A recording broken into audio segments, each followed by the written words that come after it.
Hello and welcome, little ant. Sorry for the delay. There was some important stuff that had to be sorted, and it was well worth it, trust me.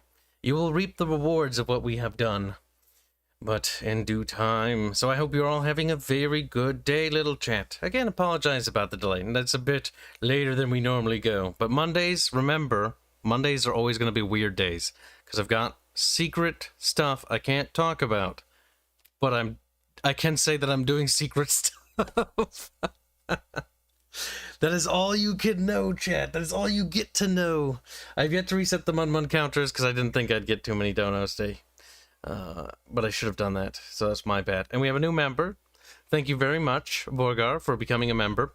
Do not forget to give me a receipt on the Discord server so you can get access to the Chamber of Squeakrits, so you can see all the early access stuff, because there's plenty of stuff to see. I posted some new things in there that you guys can take a look at. Oh boy. Listen, 40 minutes late isn't too bad, okay? Like, there are worse things. 40 minutes, but 40 minutes of excellent progress that could not be stopped, chat. You must understand. It had to be done.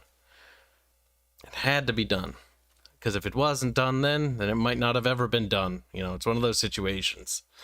So today we're going to talk a little bit about our IP, because I know there's a lot of new people here. So this is going to be kind of a Q&A if you're interested in what we're doing. We're developing a video game called Mixers, Legends of Terrestria, and a tabletop game called Terrestria at War. The tabletop game is a tabletop war game, so you buy like armies and stuff, and they're STLs and you print them. I can show you some pictures of it. I'm just going to pop them open very carefully, very delicately. But here, if you haven't seen the community post, you can see some of the test prints of the pikemen that have actually been finished rather recently, and they look very good. They look very good. I'm impressed with Bathios's capabilities, and Bathios managed to inhale the filthy chainmail down. These guys took a lot longer than the other dudes, and that's kind of, I think I'll chalk that up to the chainmail, based on what I know, because the chainmail was difficult, and it looks good. It's very nice texture to it. Very chainmail looking. Looks excellent. They look glorious. But yeah, so these are the tabletop miniatures. Now, the STLs will be sold on the website, so you'll purchase them on the website, and then you will have the STL file, which you can then take and 3D print yourself. So obviously, depending on the printer you have, will definitely play a role into how the quality of those turns out, but these are the test prints, and they actually turned out excellent. Like, absolutely. Like, look at the detail on these guys. Fucking awesome, chat. Absolutely. Absolutely. They have such character, such soul to them. It's with great pride that I show you these guys, because, like, you gotta understand, like, Carlos worked so hard on the art, like, you know, Baffage did so good on the modeling, and it's such an amazing thing to see the lore of this world that we're building and what I'm writing, and seeing it being made into something. Like, it's actually miniatures. Like, these are the Astrian pikemen. These are large little walls of pike boys going forward and poking people. Poke, poke, poke. Oh, they look so good. Give us Loot Air miniature? Maybe in time. Gonna need more money and resources for that, though. Priority comes first, and priority is the miniatures of the tabletop. But yes, I do like the little drummer guy. And you can see the banners, and there'll be different ones for different factions. The chat overlay is dead. Yeah, it literally will not come back. Like, it has gone to heaven, chat. I'm not gonna be fucked to really mess with it. Because I'll be honest with you guys, like, if it doesn't gonna work, it's not gonna work, and I can't do anything about it. I'm not a code monkey. I'll have to have one of my programmers take a look at it later, but they're currently doing far more important tasks than the stream overlay. The stream overlay is a secondary concern. The game takes precedence. The game takes, and so does the website. I want that stuff done, and I want it done effectively. You know, the streaming overlay is a knick-knack. Expendable knick-knack, mind you. But yeah, so these are the Pike Boys. They've turned out quite good. Fairman is actually working on the rules for them, and that's why you haven't seen him too much lately. He has been busting his ass off on the tabletop rules, so those things are coming along quite nicely. It is It is quite good. So the beta testing will be done at the same time once the miniatures are released, more or less, and so beta testing will begin. Bear in mind, here's how it's going to work. I've kind of sort of figured out, I'm not going to really sell you the rules because I'm asking you to test them. So that's what we're going to do. Is the website up, or are you still working on launching it? It is up, and you will see it, Vorgar, because you're a member. So join the Discord server, shoot me a DM with your receipt, you'll get an email for the membership, and then you'll get early access to the website. The current things that you can do on the website are very little. We are currently doing bug testing and stuff like that, so if there are bugs, please do report them to Tyler. Tyler will get them sorted and fixed and squashed. We are going to make some changes and some tweaks. Like, currently you can comment on the models. We're probably going to remove that because that's going to be pointless, because that'll take attention away from the forums, because you will be able to talk about the miniatures, but we're going to have it on the forum section, which we plan to implement later, because a dedicated forum for bugs and feedback will be perfect for that kind of stuff. But the forum is not implemented yet, and the forum probably will not be ready on launch. The launch will probably be just the store page functioning.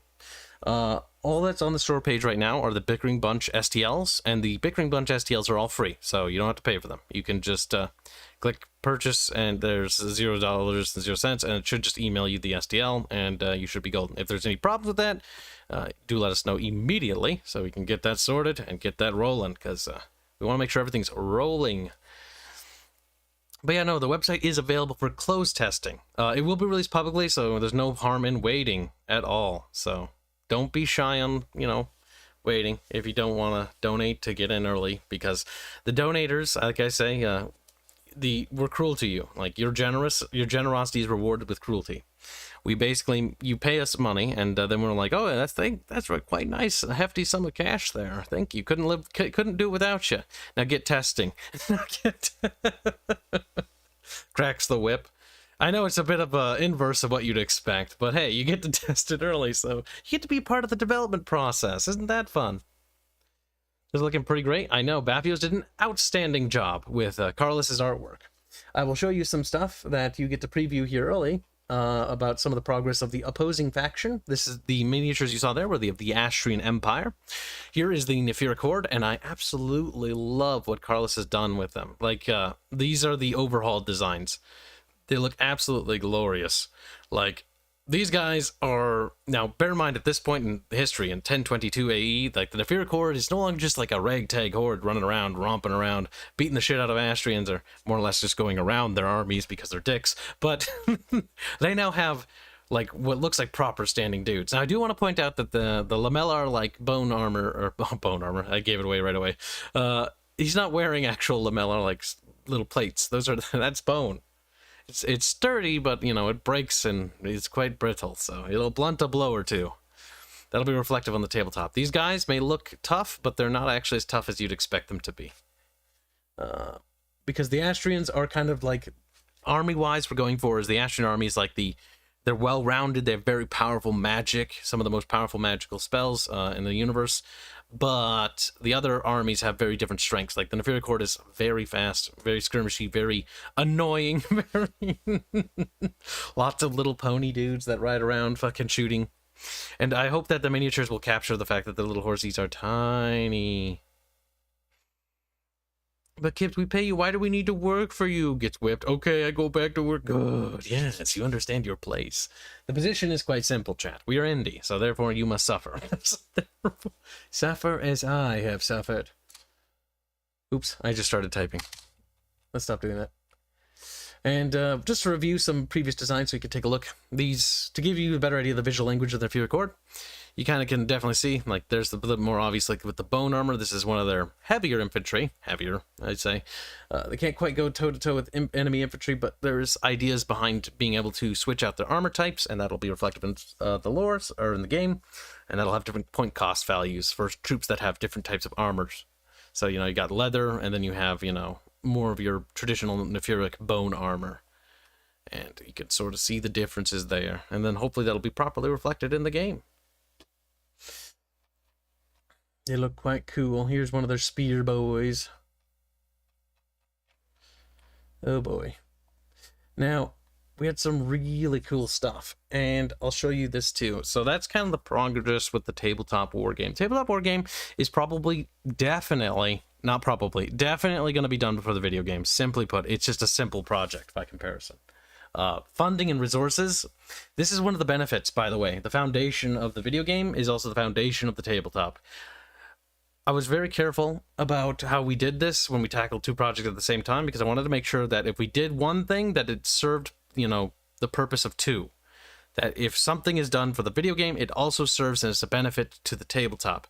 They are part of the same project, and at the end of the day, and they're part of the same IP, so there's no reason why we can't, you know, use resources for both. This concept art for these, like, soldiers and whatnot serves as concept art for the sprites in the video game as well, so they serve two roles there. Any kind of cavalry units? Oh, they do have some pretty cool stuff. They've got... what do you call it? They got spear beaks, which are special, like, monstrous cavalry. They are quite nasty. They are the heavy hitting things for them. They have little pony things that they ride around, which are lighter but not very good at charging. But they give agility to the make the units very agile, so they're able to get around the battlefield very quickly and just plank away at the enemy with little arrows, like the little bastards they are. That's kind of the idea with the Nephiric Horde. Nephiric Horde also has, like, shamans, which are highly specialized Illumine casters that only do, like, certain things, and they're very focused. So you have, like, your air shamans, you've got, like, the fire shamans and stuff like that, and they focus their skills there. But versus the Astrians are a little bit more flexible and can purchase, like, different casting spell cards for pretty much anything, except the Astrians are broken down into two different, like, casts, or not casts, like, subsystems. There's the priest or priestess sort of Astrian caster, then there's the Templar, and the Templar is the more combat focused. The priest and priestess version have all sorts of, like, artillery stuff too to help out there, but your Templars are your front line, and they are very few in number. That's important to stress that, because we've had that question before. How many Illumine people are there? Like a handful. Like, most of them are named characters, if that makes sense for you. Casters are not common, not enough to affect culture or technology in any significant way. Full plate, slow, but once they make contact, they will chew up anything. Yes, the Astrian Heavy Imperial Infantry are a definite example of that. They make contact with things, and they just sort of devour things. Like, they just chew it up and spit it out. Let's see if I can't get some of them. If I scroll up, we can find the test prints. We've made so much progress on so many things, and we've been working on these Pike boys for quite a while, so they've gotten a little bit buried under all the progress we've made, which is not surprising.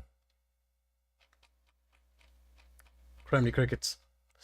That's right, the pikemen are complicated, because the pikemen, I'm realizing how much work we did in remembering, not only with the chainmail, the current problem, but the pikemen have a lot of different, like, poses, because, you know, they have the front dudes that poke, and then the guys in back that can't poke. There we go. That's more towards the Astrian Heavy Infantry. You can kind of see them. Picture isn't actually as good, actually, it's much better quality than I remember, but these are like the heavy Astrian soldiers. They wear a nice, thick plate, nice and beefy. Solid formations with good shields. Good night, aristocratic Cthulhu. Have a good sleepy, buddy. Back to YouTube after overlay experiment. Yeah, you typed in. At least there's stuff in there now. So good job with that. You know, you're decorating it. At least it looks like it's got. Looks like chat could be active. You know, if we pretend. She's like, yeah, pretending's fun. Oh goodness, I suppose we might as well show you some test prints that were made.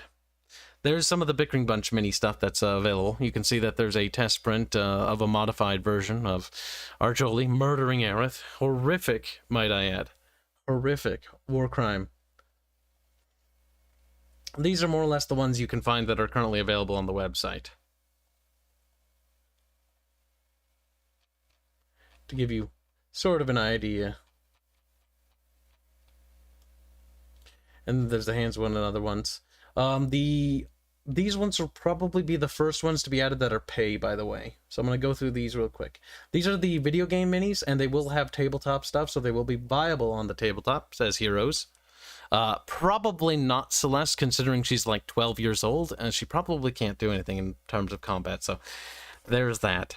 But there we got the Rhea mini, and these will be probably the first paid ones, because the Bickering Bunch minis will just be free. They're just like free stuff for you guys to try, STLs to print, and see how you like it. And it allows you guys to figure it out, to how the printing works for our stuff, so that way there's not any issues. So you waste as little resources as possible. And oops, yeah, so there's Nezra, there's Aya, there's little Celeste, and then there's the eldest Rhea. Celeste is not part of their family, just to clarify that. Celeste is the Dark Lord. Chat, I don't know what you're talking about. You're making stuff up, chat. You're gonna have to be beaten. Now, I'm going to shill somebody's channel because they're part of the team and they do actually do work stuff. So if you're actually curious about seeing some behind-the-scenes game development on the video game side of things, you can actually find that on the Rabonsky's channel. Now, Rabonsky is a good lad. He's currently streaming as well. You can check him out. Good friend of mine. Be sure to say hello. I'll be dropping a link in chat for both chats. There you go. There you go. That is Rabonsky. He is our lead animator. He actually works on the sprites for our video game. He's also helping with the coding and programming. He does the programming streams, which you can check out. They're actually pretty interesting. He's working on the level editor. You can watch his brain melt. I do not pity him. I do not pity him. What he must do is incredible work and very stressful, because the entire video game that we're making is made within the engine of Unity, but we're building a level editor so that we can build it sort of like in engine, more or less, so you can make the levels in the game and actually without the help of needing of programmers. This will also serve as a moddable thing down the road as well. Chat's going to be beaten. What I stumble in on. Welcome, Board Cat. I'm just threatening my chat because they're being a little bit uppity. We have to do that here. Have to get them back in line. Sometimes we have to beat them a little bit with love and passion, of course. Wouldn't have it any other way. But yeah, that's Robin's channel. He's one of our programmers and our lead animator. And to show you some of his excellent work, because he has some absolutely fantastic sprite work, and I never miss the opportunity to show it off. Except when I, misplace where I put the sprites. Hold on a second. Alright, so I need to stuff it. Ignore this. I'm just going to stuff Fairbear's DMs full of it, just so I can pull it up for you guys to see, so you can see some of the sprites. Our sprites are fucking awesome, by the way. Like, we have one of the best animators. Our intro and outro was actually animated by Redone. He is quite good. He knows what he is doing. And he really captures, like, the fluidity of motion down quite well. I'll get those animations. That'll definitely demonstrate what I'm talking to you. Forgive me for a second, chat. I'm merely just grabbing the links for you. It will take but a second, or several. And you can see what I mean. Down to a T, down to a T. I'll demonstrate some other stuff as well. Boop. Alright, okay, let's pull these bad boys up, shall we? There's a 1. Boop. And I'm just going to open these in a different tab so I can just slowly stream feed this to you, chat. So you can slowly be fed like the fish you are. There we go. 2 and 3. Grab that one too, because that one's pretty good. Now these are, by the way, prototypes. These are placeholders. These are not representative of the final works. These are merely just demonstrations of what is to be in the game. So it'll actually look even better than that, believe it or not. I know it may be hard, but like, how? They're so pixely. How's it going, Kibs? Loved the minis and looking forward to the game when it comes out. And the war game. The war game is going to come out long before the video game. The video game is our video game. It has everything that I could have ever wanted in it, and it is the dream game project to make. Cash makes sprites, source. Listen, Rabonsky might not have time to make sprites anymore because he's so busy working on he's so busy coding. I'm a little bit saddened that the background's white because it hurts my eyes, but it's actually quite good how motion's captured there.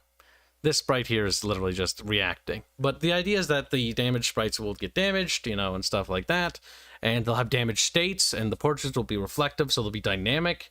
And then the voice acting that I have written down in the scripts for the voice actresses is meant to be dynamic as well, to be reflective of the dynamic damage system. I use the word dynamic a lot because it just is like, it's dynamic, it's a buzzword. But what I mean by that is it basically, you know, it changes. So, based on the health state of Rhea, so too do her voice lines change when you select her, or when she does an ability, or she attacks, or, you know, is struck. She has different sounds that she makes, little squeals, and they sound a little bit more depressing and sad as her health bar gets lower. The same will be applied to both the enemies as well, and this is to make the feeling of combat feel very gritty, very brutal. Because in the Terrestrian world, while it looks very colorful and vibrant and beautiful, it's a very dark setting. It's not like grimdark, but it is a dark fantasy. It's not a happy story, but it is a happy story, you know, because we're making it, so it's happy in its own right. Dynamic is a dynamic word. Oh, yeah, I know, it's quite flexible, isn't it? I like that word, okay? You can't really blame me. Visual state depending on game states. Yeah. Oh, game states as in, like, in the story? Yes. I want to do that. It depends on the budget. Bear in mind that these sprites are very complicated because of all the animations they have. We came up with some solutions how to handle the combat animations to reduce the amount of sprite total we need. That way I can have things like blood effects and, like, blood on them and stuff like that, and have them be damaged and stuff like that. I would kill to have an increased budget to... Because, like, my stupid-ass dream idea would have been to have, like, you know, different death animations for different things, depending on, like, what attacks hit the enemy, and even have, like, unique critical kills and stuff like that. But some things are a little bit out of reach because the budget goes from being, like, you know, oh, you know, 30,000, like, to, like, you know, 120,000. Because it's like, that's how much money. And then there's the time in which it takes to develop all those animations, which is quite a lot. It's not a story equals, it's not a happy story. Most waifus are going to die. Got it. Wow, you're just assuming they're going to die? You can be happy, unhappy, and live, you know. Like, death isn't how you're... Don't think so linear like that. Like, only death is sad. Oh, there are far worse things than death. Death is a happy ending. You're like, oh no. I'm kidding. I'm playing you, chat. Calm down, little chat. Calm down. Oh, good lord. When you accidentally stumble into the meme folder when you're trying to open up something else and you just can't help but smile. Was not expecting to see that, okay? Some other progress includes the polishing up of the cities and locales. So Robert and I, our composer, have been working on cities in the background, like the city of Pyria, the city of Estios. Actually, the city of Estios more so being Hamblikel. That's for the Battle of Broken Storms, which is to help prelude the tabletop release, to help prepare people for that. This is the city of Pyria, a sort of zoomed in section of the northeastern section. You see the northeastern gate up there, saying important key location. But how we're sort of doing the cities is we're painting it out. You can kind of see Robert's like rough little paintings, sort of like of establishing like the idea of the city, and then Sala's gone over and has begun to enhance the city, sort of focus on bringing it out, the buildings, and showing the scope and scale that, you know, a couple 100,000 people actually live here. And so you can actually feel that it's a well-lived-in city. And then we use this art to then go in further and be like, okay, like this section right here, I can tell you this section right here because this section right here is part of the game. It's actually a level that I intend to put in the game, just like the palace over here that will be built up later. But that's how we break it down. So we go from zone to regions, or no, from region to zone, because it would be more apt to describe it in this way here. Let's put that over there in case we accidentally show chat squeakrits. Squeakrits they're not allowed to see yet. Chat be spoiled. Can't have chat be spoiled. Though, granted, you're always spoiled because I spoil you all the time. I'm just a nice guy. Listen, somebody's got to spoil you, and if it's not me, then who? Oof, opening this is going to take a moment. Let us cover the screen, but temporarily, chat. Clip Studio has to open up a file. I need to make sure that that file doesn't leak any squeakrits. Okay, there we go. Perfect. This thing is massive. There we go. Stream Bick. Boop.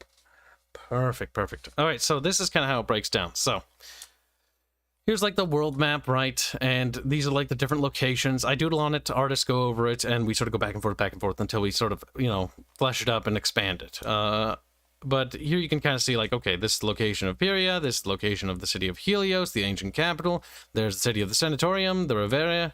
There's the great the crossing of the river Osos and Estios and the forest Califar and different things like that. And then so we go from this, and then we expand down into, like, okay, here's like what this little city looks like. And then we expand, like, okay, this zone. And then that zone is in the game. And sort of what the idea is to convey the idea of, like, scope and scale of where you are in the world, as well as, you know, give, you know, details to the locations, and then expanding on those locations. The zones themselves will be fairly sizable, but obviously can't explore the entire city, because making the entire city would take fucking thousands of years. Oh, Gunfox, you are just hoping. You are coping and seething. He's like, where's the hand time? Meantime. Pencil ammunition. Ah, you're very funny. Very funny. Where was our free lunch the past 10 years? Well, Frank, I don't have any free lunch. I don't have to pay. I don't have free lunch for me, so you don't get free lunch for you. You have to work for it. A novel concept I'm sure you're all too familiar with. It's like, that's not novel if you're familiar with it. That's true. But yeah, so that's kind of the idea behind parts of the video game. Now, the video game itself is a tactical, turn-based role-playing game. Huh? What? Did I hear a notification that didn't make sound? Welcome aboard, Black Spark. Is my headphones on? I don't know if they're on. Did that make a sound for you guys? Hold on. It starts laughing. I have no idea why that didn't work. Alright, hold on. Robert Renato. I'm going to plug another friend of ours and dev member. Is Robert Renato. Now, you might say, Kibs, you aren't pronouncing his name correctly. And I would say, yeah, you know, you're probably right. But that doesn't matter. Robert will do as Robert does, okay? He's Roberto. So I'll show you this. Boop. And then we'll turn it low. But if you want to check out the song, the musics, here's some music of our setting and IP. Some of which is promotional, some of which is for the video game, or maybe it all is. I can't tell you. I don't know these things. I'm also doing this to test the audio. But there you can check out the playlist, and this is a playlist of all the music that is for our setting at the moment. Now, there's more on the way, and all of it sounds pretty cool, because I get to see it before you guys, because I'm better than you. I'm kidding. Look, I like the video. You should do it too. But I'll leave this up for but a moment while I talk about some of the video game stuff. So the video game is a tactical role-playing video game. The combat's turn-based. It takes place in the fantasy world of Terrestria, and there are little zones or hubs that you move around. You can't fool me. I know there's sound, Blade. I can see it on my end. You little shits. You are little shits, you know that. All of you. All of you. I can't trust any of you. Pedo bait.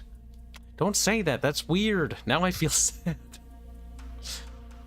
You shouldn't ever have that thought when you think about Celeste. Celeste is... You must think protect, not that. Bad, chat. Dumpster. Crawl into it. Stay in there. Now it's here. Yeah, I hear myself in the past, and I hate my own voice. But I know for a fact I'm speaking, and that's what matters. Can anything not trolling? Not hearing anything? They're fucking with me. Aren't they, Robert? Robert! Robert! You're the only one I can trust. I know they are because I can literally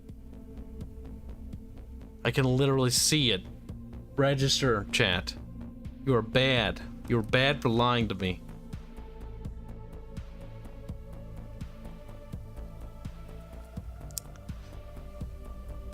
That's what I thought. Well, now you have spurged out. It's set in stone, poor Kibs. I'm not spurging out. You're spurging out. So this is what, 14? Maybe. 12, 10, maybe at best? She's but a child. What are you thinking, chat? We can have little kid characters and do horrible things to them. Like, murder them. Yeah, you guys think you're clever. You all think you're clever. I'm gonna give you epilepsy from watching this. And then when you all have seizures, then all of you suffer. Yep. I hear you, Kyle, and smell you. What? Why do you smell me? That's fucking weird. Alright, back on topic, because chat's being weird again. Typical chat behavior, ruining everything. Leave it to chat to fuck something up. I've shown this before, but this is mostly for just new people and newcomers. Mostly because there's been no real progress on the tile set stuff. But here you can see some of the details of like how the world and environment looks. You can see Celeste in a basket, and Rhea standing on a balcony, and then my mouse wigs out. Can't overstate enough how well done the fucking grass is. Robin's animation skills are great, and I don't really know what the story about that little stick and fish is. But it's been there. But yeah, now you can sort of get an idea for the environment, and as you enter buildings. If you watch Robin's streams, you can actually see for yourself how the world perceives you, whether you're in a building, and how it removes things. Sort of like a toy house is what I like to think of it, right? So if you enter, exit the building, then you can't see the inside of this, but that if you go inside the structure, that layer pops off. You go into the bottom floor, then it pops off that layer, and the game has to recognize where you are, whether you're behind the building, on the second floor, or on the bottom floor. Conveying that information to the player is extremely important, especially considering it's a turn-based tactics game where you control multiple characters. So what happens when a character is outside, behind the building, on the second floor, and on the bottom floor? Or if one character moves from the bottom floor to the top floor, or both are on the top floor? Like, what do they see? How does that work? And the game has to recognize that and figure out, okay, remove that layer, put a transparency filter there, and then the game's got to figure that out so that the player can actually see where their characters are. Otherwise, they'll be like, I have no idea where my characters are. No. Right into the Secret of Mana, but turn-based. I have no idea what that is, but neat. I don't really know what Secret of Mana is. I've heard of it. I've heard Robin refer to it. It's a thing. Why is Celeste in a basket? She's hiding, I think. I think Robin just sort of put her in the basket because it's funny. And you know what? It is kind of funny. And I'll show you one other thing to sort of convey like different ideas for like monsters. This is also an early version of like one of the giants of Budanoa, and it was based off Rhea's sprite. That's why the eyes are red. If you know anything about the lore that we've mentioned, the fact that the giant's eyes would be red would be not canonically correct, but it's one of those things that it's just like, we use templates and then we design things around it. And as you can see, monsters get quite big in this universe, like the giants do. Quite large. Quite big.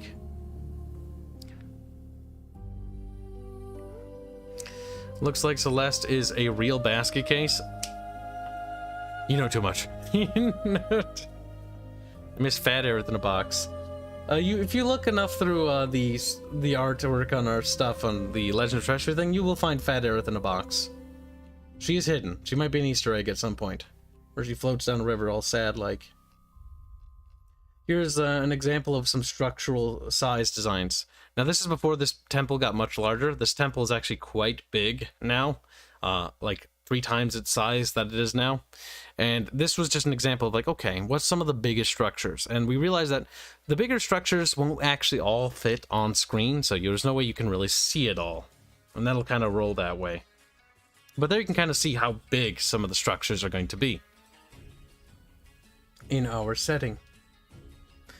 Here you can kind of see some of the detail work, and again, just to show off Robin's skills. Like, this is just an early version of a tree that he developed, and it looks absolutely spectacular. Like, I cannot understate how great the sprite work is. One final thing. An early version. Some things will be checked up. Again, these are all early test designs. We got some Neferic characters, some shamans down here, Neferic Spearmen. Don't know what that is. That's weird. I don't know how that got there.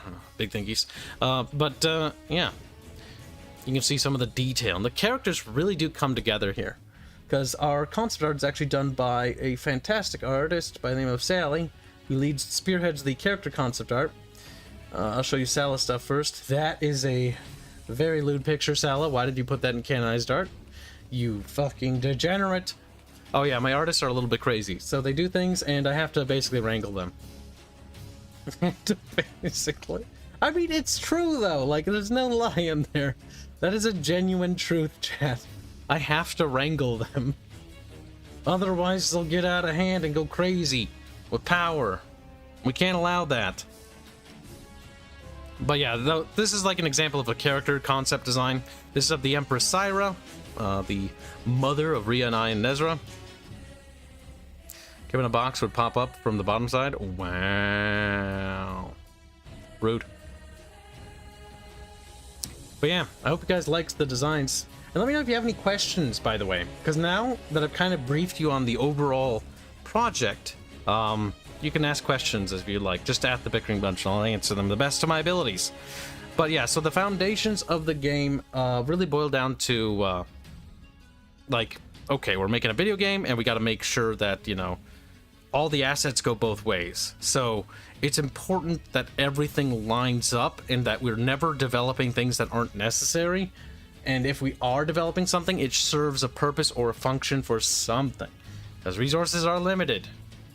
You'd think an Empress would look better. Wow. Oh my god. Rude. Dumpster. Treason. And need more children? Yes, yes. Wow, rude. How dare you? How dare you say something so cruel? It's the dumpster for you. That's where you get to go. I'm really a big fan of Balhamon's design. Balhamon actually... Sometimes character concepts can really define an entire culture and civilization. Like, you can tell a lot just from his visual storytelling, like, of his design. Perhaps you can gain some insight just thinking. Don't think too much, though. Will there be a console release? Not initially, if there will be one. I don't see why we wouldn't put it on every platform we can, but to be honest, this is the way I think about it.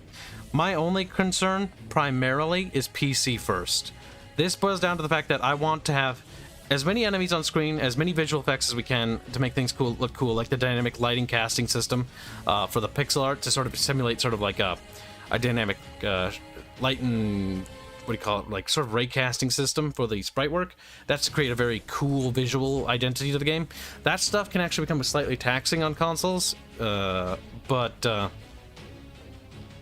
yeah, PC comes first. Like, the entire idea behind my idea of difficulty is the ability to have lots of enemies, lots of good guys, and be able to have big battles and stuff like that. I don't see how it couldn't run on a console, to be honest with you.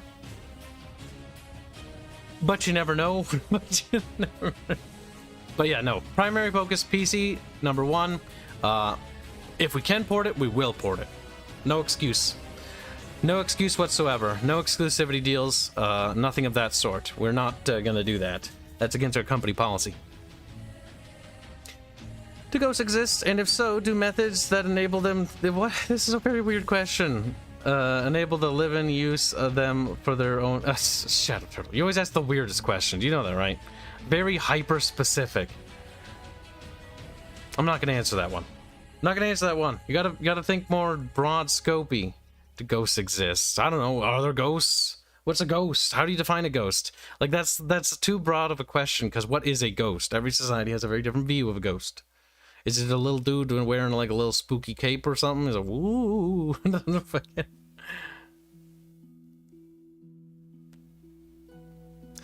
The console release is for Kibs box only. I don't even know what the Kibs box is. Will it have gamepad controls or just mouse and keyboard? It'll have everything. Everything we can make it for, at least. The idea behind the control schematics is that you will be able to play with the controller. There's no reason and no excuse in the modern era not. For ease of comfort of the players. I'm gonna not be the one in charge of designing that. I've sort of done the preliminary control schematics, but yeah, so that's basically gonna be kind of how it works. But yeah, no, I'm mostly focusing on keyboard and mouse for my own personal use, but that's how I would play it. But if you want to play it with just a mouse, you can play it with just a mouse. You want to play it with just a keyboard, you can play with just a keyboard. You want to play with just a controller, you can play with just a controller. The idea is that the entire game will be contextual, so if you need to use your mouse for anything, you can use it to open up contextual menus to basically access everything in the same way you would be able to with a controller. Adversely, you'd also be able to bind things to hotkeys as well for a keyboard for ease of use. Simply put, there's no excuse not to have accessibility options like that. That's just a modern function, so we're just gonna do it. It's not that hard. And they'll be all rebindable, etc. That's something I already talked to with the team, making sure that the keys are rebindable and customizable, because I think it's important. Is it going to be HOTAS compatible? I mean, basically how the key binding system should work is it technically should be able to be. Like, if you want to play with your drawing tablet, like, I don't see how you wouldn't be able to make that work. That'd be awful, but you could do it. I mean, technically it would be possible because touch controls. Oh, touch controls. Not for me, but there's no reason not to in the modern era. How come the king got the damn Fairman signs on his clothes? Those are important to the Luminarians. Do not be cruel, okay? I don't know what you're talking about. He'd say, okay. Will there be a World War I mod for it? I can't answer that question. You have to answer that question. Get modding. Generally speaking, you should be able to mod the game. That's the entire idea. The level editor should be able to help in some ways. I'm not sure how we're going to do it, but I do want the level editor to be for public usage. That's something that I've been a firm advocate for. I've always been an advocate for modding, or the ability to do it. Yes, this is Aya's theme. I'm glad you know, Edskull. You've listened to this music quite well. Kudos, head pats. You get a star, a gold star. Makes sense. Celestial-wise, Kibs. What are you talking about? Makes sense. Oh my god, I know. I just connected the dots. No. We don't do dog whistles here. We don't need Devin here. We don't need Devin. It's like, ah, shit, Kibs threw fucking Dev under the bus as God intended. That is not okay to share that. So the other team members I'll talk about briefly, because we have many. Robert does the music, but here you can see a really awesome piece. This is done by Sala, Carlos. Carlos does the soldier designs and most of the armor designs for our universe. So here's the heavy Astrian infantry. Carlos, quite a good lad. Yeah, they turned out quite good. The different ideas of different faction symbology, the symbol of Syra. Oh, wait, no, not symbol of Syra. Oh, good lord. Oh, no, I messed up my own symbols. This is what happens when your universe gets so big you can't even remember everything. This is why you write stuff down. Like the symbolic owl. What does the owl mean in Astrian society chat? Why is there a three-headed owl? What does that mean? Big thinkies. She's like, oh, big thinky. Oh, yeah, we have singers, by the way. And voice actresses. Thanks to you guys, actually. Thanks to the money you guys give us. Could not do it without you guys, actually. So much soul and passion. How did you figure out how big the numbers in the game will go? What? How did you figure out how big the numbers in the game will go? Are you talking about like when you bonk something? Generally, I think in my view that damage numbers should start low. That way the numbers are more valuable, and as time goes up. It also helps control with power scaling, but we have ideas on how to deal with scaling in our game, so as the difficulty scales as you progress, to make sure the balance is the game isn't too terrible, but also rewarding you for doing side quests so that getting better equipment and gear and, you know, XP and stuff, or abilities, more so, it's more ability focused, but whatever. You focus up. Damage and HP. How do we figure that out? Pretty simple. You have armor. Armor basically is a...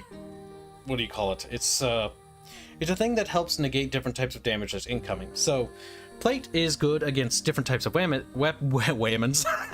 Fucking Christ. Plate's good against whammon. No. So, different armor types and armor is good against countering different types of damage types produced by different types of weapons. In the video game, the tabletop can only do so much because we don't want to complicate the damage rolls too much, so I do want to make that distinction quickly. But in the video game, because of it's all handled with calculations and the computer handles that, we can factor in things like, okay, Rhea's wearing, you know, plate armor, for instance, so it's going to be pretty good at blocking sort of slashing-based weapons, so it's not going to be really good at doing too much damage there. And different weapons are do different types of damage based on the attack types they do. So how you use a weapon will affect its damage type. So if Rhea slashes with her sword, that'll produce slashing type damage. Or if she, you know, pierces with it and pushes forward with the blade, that will produce piercing damage. If she grabs the blade and whacks somebody with the pommel or the hilt of the blade, that will produce, what's it called? Blunt damage. And blunt damage is good at dealing with, like, plate armor. Now, different weapons are way better at doing different damage types than other weapons. Obviously, a Warhammer is going to be way better than Rio whacking somebody with a lumber sword. But I like the idea, you okay? Feature for sandwiches. Okay. Oh, good lord. You're just asking how many numbers it'll have? Will be in 2 digits to have it simple or big like in Borderlands. Oh my god, Elkai. I thought you were asking a much more complicated answer question than that. How big will the numbers be? I mean, they'll start small and they'll get big, I guess. Now, if you're asking for, like, number inflation porn, like, for example, late stage World of Warcraft, when you whack somebody, it produces, like, 60,000 to 300,000 damage, and to the point where it's like, you know, the numbers were just inflated all over the board, and it's like, I'm doing 300,000 damage. 300,000 damage is my basic attack. 600,000 damage is a critical strike or something like that. Like, that is just inflation. No, we're not going to really deal with that. We want the numbers to be kind of crunched and low so that when you do, like, 5 or 10 more points of damage, you did 5 or 10 more points of damage. That has actual weight to it because it has more value than an inflated system. Because at some point, inflation numbers, big numbers, just become big numbers, and they lose all meaning and become pointless. Now, if you're asking if the ability of the game to actually present it, it will show that. And that will show that in the damage, not the damage log, the combat log will show that. I am playing with the idea for a toggleable button to enable damage numbers appearing on screen. I don't mind the idea of that. That's going to make it look a little bit on the gamey side, but, you know, it should show, obviously. It should be showable. I like the idea that the player can sort of tailor things a little bit and customize the game, and I do think that levels should be easily editable. So hopefully, in the end of the day, how the editor works is it exports file, puts it in a folder, and the game reads that, right? Based on where Sony goes to. In theory, you should be able to open those files and easily tweak things. I think this encounter was too easy. I'm going to add 34 spearmen to it. Kibs, is there R&D? Research and development? He's like, yeah. Are we working on a spaceship? I don't know, are we? You know, I get 10 minutes say, will equipment have modifiers besides damage type? Yes, they will. To what degree, I cannot confirm entirely yet, because that's going to be on the combat prototype. So, one of the things we're developing right now is the combat prototype, but the combat prototype is also heavily dependent on the progress of the level editor, or it's called the prefab editor, which is the world editor for our game. Once the prefab editor is done, we'll be able to create the test levels within the prefab editor, and that'll be a huge win because all that'll be left is basically finishing up the combat prototype and all of its core mechanics, like how does range combat work, how does melee combat work, how does casting spells work, you know, and how does Lumine work, you know, mechanically, and getting the game to recognize those different variables and getting the game to have those things.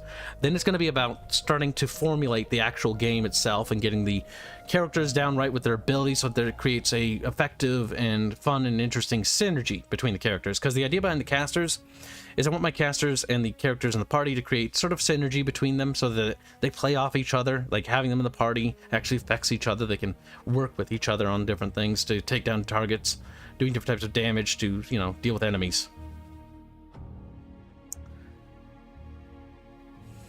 You like the soldiers? Very good. They are quite good. Carlos did a good job. Carlos did an outstanding job.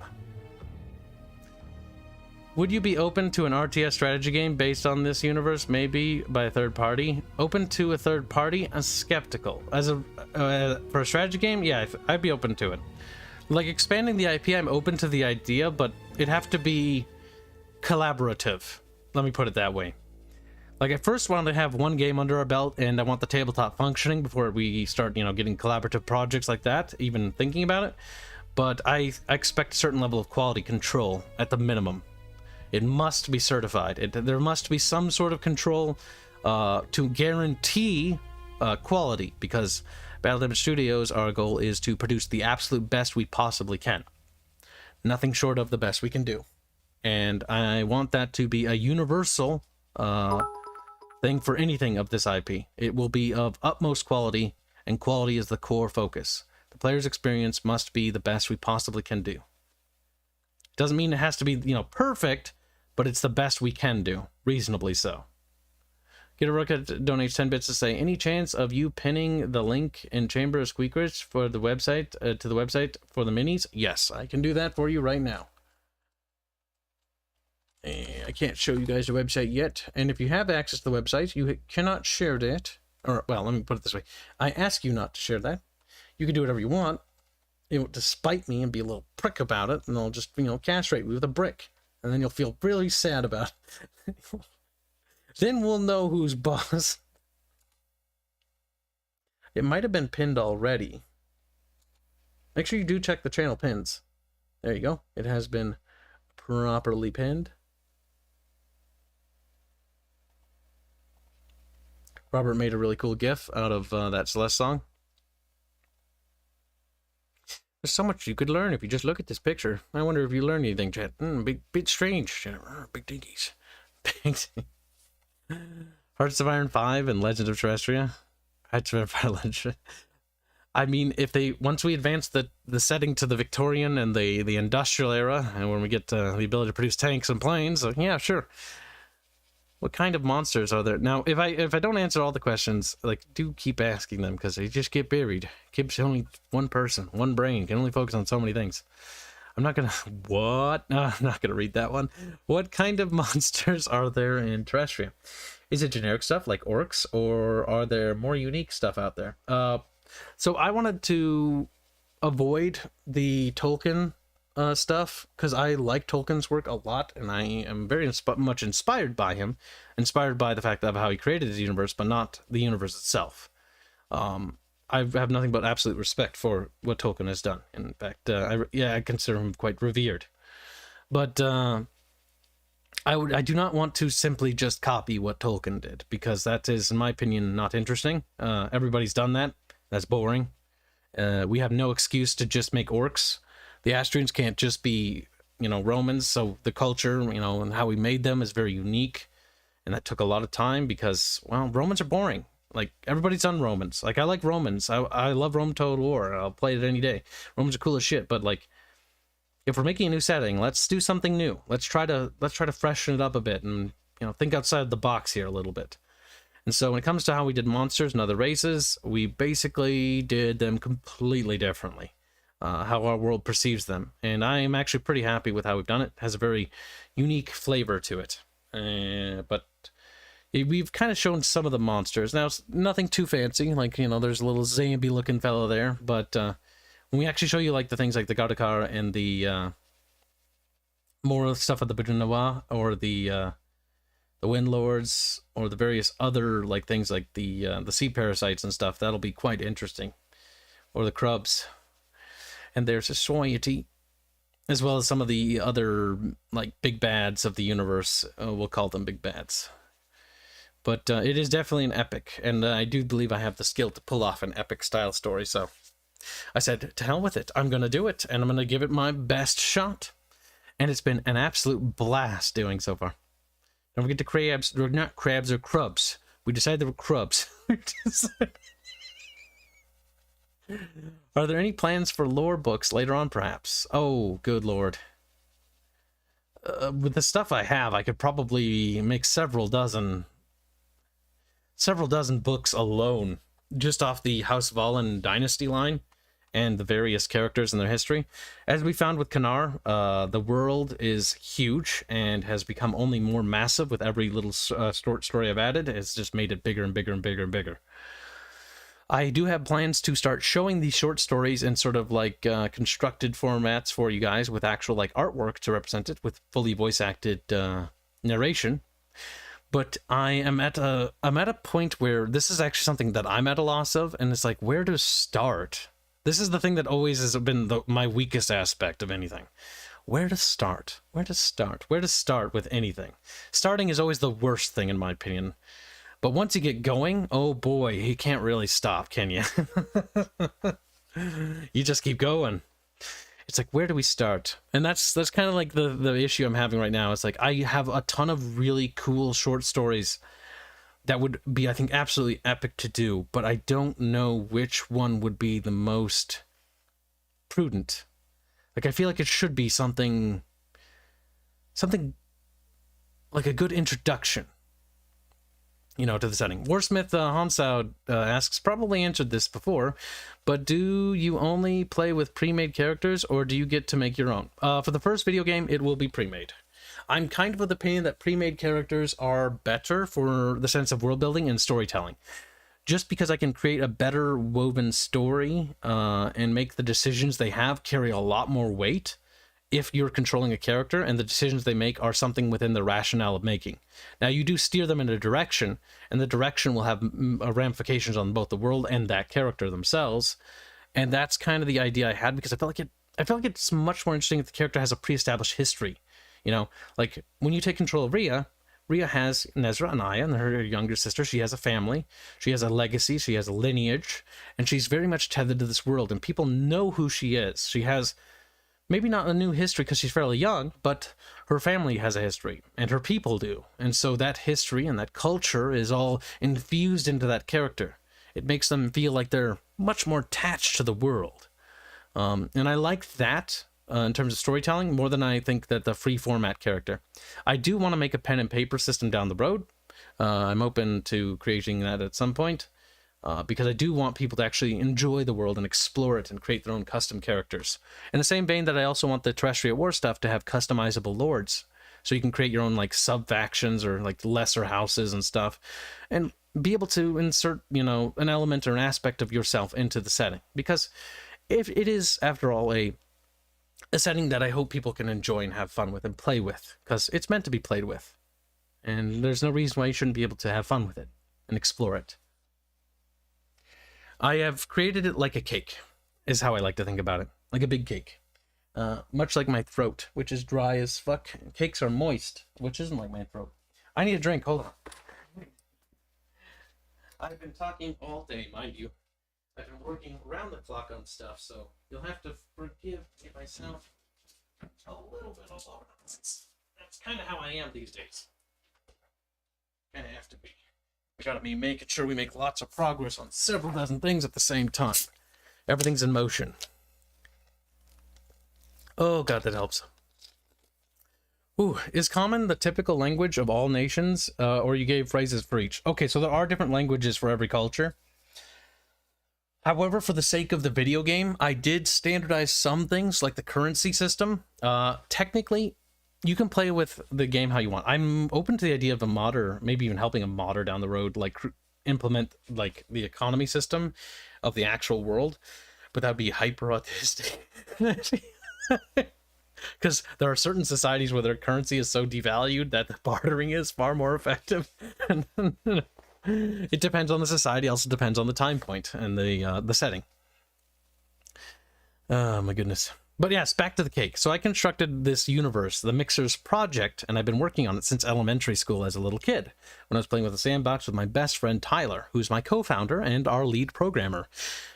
Absolutely standout lad, and he has been with us in this project for a very long time. He doesn't really show up too often for the channel because he's not on at the same times, but I'm hoping in the future that we'll plan some stuff when we do some talks about the games. When we start showing off the mechanics, then we'll bring him along so we can have him actually talk. And it'd be great for you guys to meet him too. Oh god, never doubt the autism of a man with a vision, Kibs. No, I don't doubt it. Our world map is ridiculous. Like, thanks to Bubbles, and Bubbles only added like gasoline to my autism, where he's like, well, what about the tectonic plates? I'm like, well, Bubbles, don't, now you mentioned it, now we have to do it. Like, now I want to do it. And it's like, okay, now what's about the water currents? And like, oh my god. And so world builder syndrome became a problem. It is a problem, but it is a long-term investment. And honestly, I stand by this. if you're trying to produce a project and it's meant to be like a one-off thing, or like it's only like going to be like 10 comics or 12 comics, or maybe like, you know, 4 games are bigger actually in terms of probably like a short-term smaller project, like it's only gonna be a couple years and you're going to move on to something else, right? The Mixers project isn't that. I'm invested, I'm here to stay, I'm here to stick around, and I'm here to keep building this, and this isn't going to go away. This hasn't gone away over the last, you know, 13 plus, I don't even remember how many years since we started now, actually. It hasn't gone away since like over the decade of time we've been here, and it's not going to go away anytime soon. I'm here to stay. Whether the project does incredibly well or whether it does, you know, okay, I'll be here working on it and toiling away and building it. And I will never stop doing that, and that is my promise to you. And I will make, that is the one promise I will make for certain, and that's the one promise I know I will be able to keep, because I'm just too autistic to stop, really. I just can't. Like, the only way I'm going to break that promise is if I fall over dead. So, really, it's just that simple. Oh, God. I am autistic. Help me. Hey, now, climate sim and weather patterns are very important. They are. It helped us determine that Krynos is just a desolate desert land with a couple of oases. And thank you to the various societies that fucking had to deforest that region, because it really just did not help. It was like a Dust Bowl incident, a bit of a whoopsie poopsie. Careful about spamming or you'll get banned, Flamestroya. Careful. I'll let it slide this time, but no spamming. Don't get in trouble. The moderators will catch you in it. Oh. Well, you're in a timeout. Because Regular decide.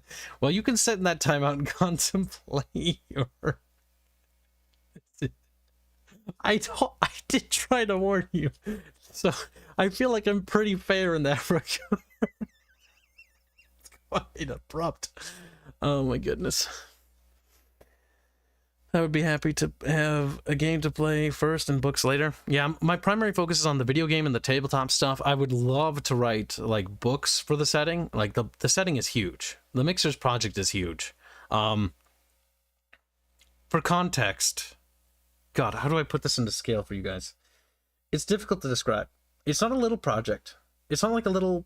I mean, it is a passion project, but it is everything to me. This is everything to me. This is the thing I care about the most. This is the thing I work on the most. This is the thing I spend, you know, every day working on. When I'm in bed, you know, I pull up my laptop and I start fucking typing up lore if I can think of something. Or I just, you know, go to sleep, of course.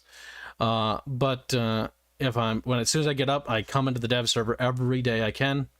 You know, if I'm not need to do any chores or maintenance stuff, I'm always working on this thing. Always. And that's why this whole YouTube channel itself is dedicated to this project. Everything I've done my entire life since, like, Tyler and I started this project has been dedicated to this project. In 2010, when Tyler and I were in, like, early high school, when we did some test reviews of Sins of the Solar Empire, to be like, okay, we need to do YouTube. We called it Project Recognition. Because YouTube, I had an idea, was going to be this thing that would be able to financially support us in the long run. It was a... I feel stupid, honestly. I felt so revolutionary at the time. I was like, yes, this is a revolutionary concept. 2010. It's not. At this point, it's not. But I was like, YouTube will be this thing, and I'll be able to somehow reach out to people and talk to people and be honest to them in ways that other developers never could before. And that's not even a revolutionary thing anymore. And we can have this sort of like dialogue, this sort of connection here where we can show them everything we're doing on and be honest and true to ourselves and how we're working on this. And hopefully, maybe, people will like, hey, I really like that. You know what? I'm going to support and crowdsource this. And it actually worked. I feel stupid about it because it's one of those things like, yeah, no duh, it would work, you idiot. But it's one of those things where it's like, in retrospect, it's easier to look back and go like, well, of course that makes sense. Everybody, like, there's so many indie creators that do that now. Like, it's sort of like everybody does that. I don't know why, but as a younger kid, I was like thinking that was some sort of revolutionary concept. And it was revolutionary, you know, that it happened, but it was like kind of inevitable. I wasn't even the first to do it, and even then, the people were already doing it. I didn't even know. Stupid kid. Now, But yeah, so that's kind of what we did. And that was Project Recognition. Project Recognition turned into the Bickering Bunch YouTube channel, which his entire function was to do that. The art with the girls in swimsuits shows some plastic items. Does that mean diesel? No. Okay, so that stuff is purely just a thank you to a certain Todd who donated and encouraged chat to donate a large quantity of money, which helped me continue the funding and operation for another month. That was something like, okay, you know, thank you for doing this, Todd. You wanted like some beach art of the girls, and realistically, Astrian girls like Ria and Nezra probably wouldn't wear anything, but that's not really tasteful, and so I was like, I don't feel right commissioning that because I feel like that's not something I should be working on. Like, our job is to make a setting that's, you know, very grounded, very believable. Yeah, they would do that, and like they would be probably naked, but I didn't feel like it was. I didn't feel right about doing it, if that makes sense. Like, it didn't feel like it belonged in the setting, or like it should be shown. Like, I don't mind like the idea of like sex and stuff like that happens. Like, how did Ria and Nezra get made? Well, Syra and Crondrius made them, you know?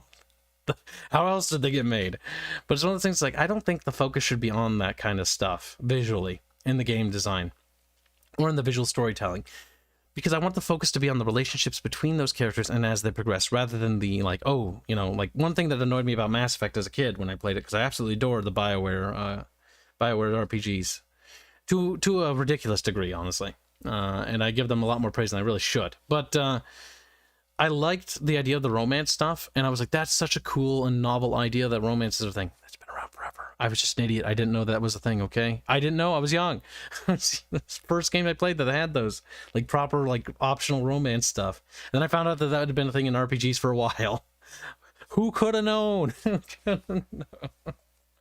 But either way, so I figured out, you know, I want the relationships, if there are to be any, or the character relationships, whether they're just friends or siblings or whatever, I want it to be focused on the characters and the writing between those characters and their interactions with each other, because that helps establish the dynamic between those characters, as well as the relationship and how it progresses as the story goes. One of the greatest shows I will recommend to you right now does a fantastic way of demonstrating this, in my opinion, and I cannot sing praises enough, is a TV show called Stargate, SG-1.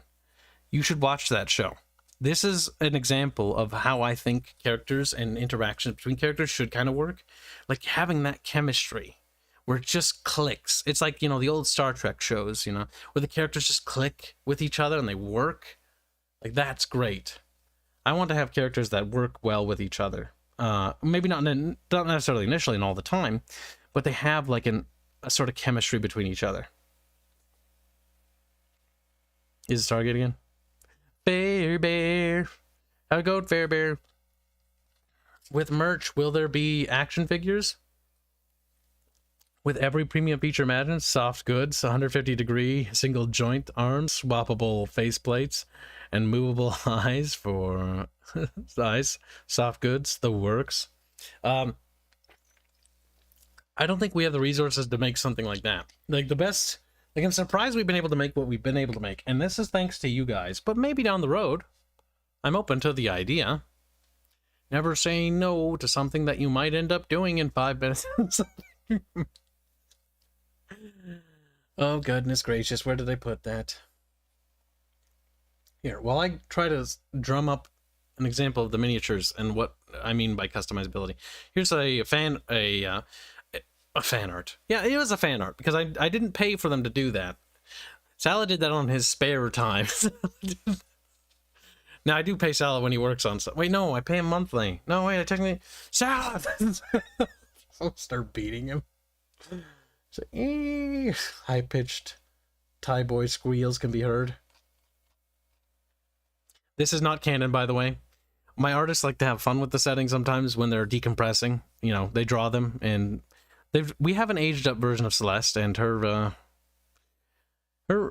boobers are hanging out, and they're perky, and she's an adult. I want to point that out. Look through the window. Nope, don't burst through there, FBI. That's a very expensive patio window that I don't want to pay to repair, and also, it's cold now. This room will be absolutely frigid if that window were to disappear for, you know, some whatever reason. Oh, goodness gracious. Where should I put those damnable things? So, okay, so customizability, right? Now, some models won't be too customizable, like this one, obviously. But when it comes to, like, you know, where's an example? Like these little Astrian dudes, like you can kind of mix and match, like, certain parts of certain minis, depending on what they are, like the flag, and you can paint the flag and stuff like that.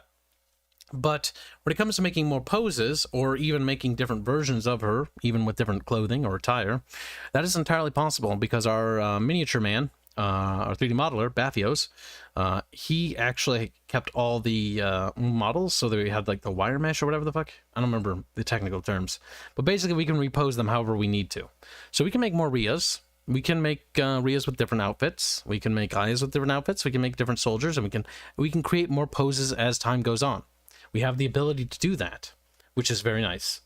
So we can always make more. And I do intend to make more. I have every intention to, but remember that I have only a limited amount of money. I have whatever chat gives me on a monthly basis, and that's it. And I have to just, you know, do what I do. Alkai says, I go sleep. Have nice tisms. Have a nice stream. Many months. All right, Alkai. Nice. Thank you for stopping by, and have yourself a good sleep, buddy. And is he 7 foot tall? What the fuck? Wait a minute. Wait. Golden Temple said, I would donate if I didn't. No, don't you worry. Like, thing is, it's your money and your stuff. And everyone is going through some tough times right now because there's some weird things happening in the world. You worry about yourself. I'll do the best I can to make sure the show stays on and people keep running. Did someone say pinups? Yeah, Bathios, by the way, is totally open to, variants. Oh god, I feel like Sargon's just gonna break down the door and yell at me at any minute. I don't know why I looked over my shoulder when I said that.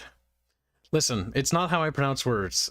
Variants? Is it variants or variants? What was I saying? I don't know. Whatever I say annoys... I get yelled at for one version, one variant of variant. That's cursed. Alright. But yeah, don't worry about it. We'll find a way to make the lights keep running. I will stream till my fucking heart stops beating, and we'll figure it out. We'll keep the team fed somehow, some way. Yeah, it's really just that simple. I would get some terrestrial peanut posters. Variant. Says Reguline. Okay, but what did that have to do with me? What are you talking about, Fairbear? Fairbear, are you high? Or are you talking to Mr. Cornell? Variant. I give money to make the... Nope, not reading that. We don't want to encourage bad behavior. I'm just really happy that today you said that all the goals till now were reached. Yeah, surprisingly, thanks to you guys, we actually have met every single week as goals, and we are actually able to increase development speed. I was a little worried when I did that, but I had excess money, and we need to get the Astrian army done. So what I did is I basically increased the amount of commissions for getting the concept art done for the army. Thanks to you guys, that was done. And so that's what I did with the surplus money. Because I think it's important that those tabletop armies get done, because number one, as soon as they're done with the tabletop, we can start generating profits from that. And secondly, that's all the concept art done for the soldiers in the video game. Nice. Now we don't need to do that there. Can focus on other areas of expanding artwork of this universe. And basically that is kind of what we're doing when it comes to art. Like, we're just like, okay, this area of the universe has no art to it, but there's so much cool lore. Wouldn't it be cool if there'd be lore for this? It was like when we did the Kanar series. The Kanar series was back when I had a lot of free spending money, and I had to put a pin in it because it was an ambitious lore series. And I am going to do it. There is no question about it. But we have so many assets done. It was like the characters in the Republic era, so about 1,000 years ago, and it was like all the different things culturally in that area. And I had basically Indio and Carl Little help out with the designs of that area, so we could kind of figure out, you know, what was the aesthetic, what were some of the designs. This was actually quite useful because the Republic era I was able to help to determine, you know, what the Kingdom era was like, and then what the Imperial era was like after they stopped being a kingdom. It's like, okay, so like this is like how the certain traditions that were established from this point and sort of just maintained throughout their history. it did really help with the overall setting. And we were able to figure out like different, like their old gods and stuff, and different summons, what the summons will look like, or we have ideas for them now. And so now we have more ideas for how things will look and work. Poor Thorgos. His arm doesn't exist.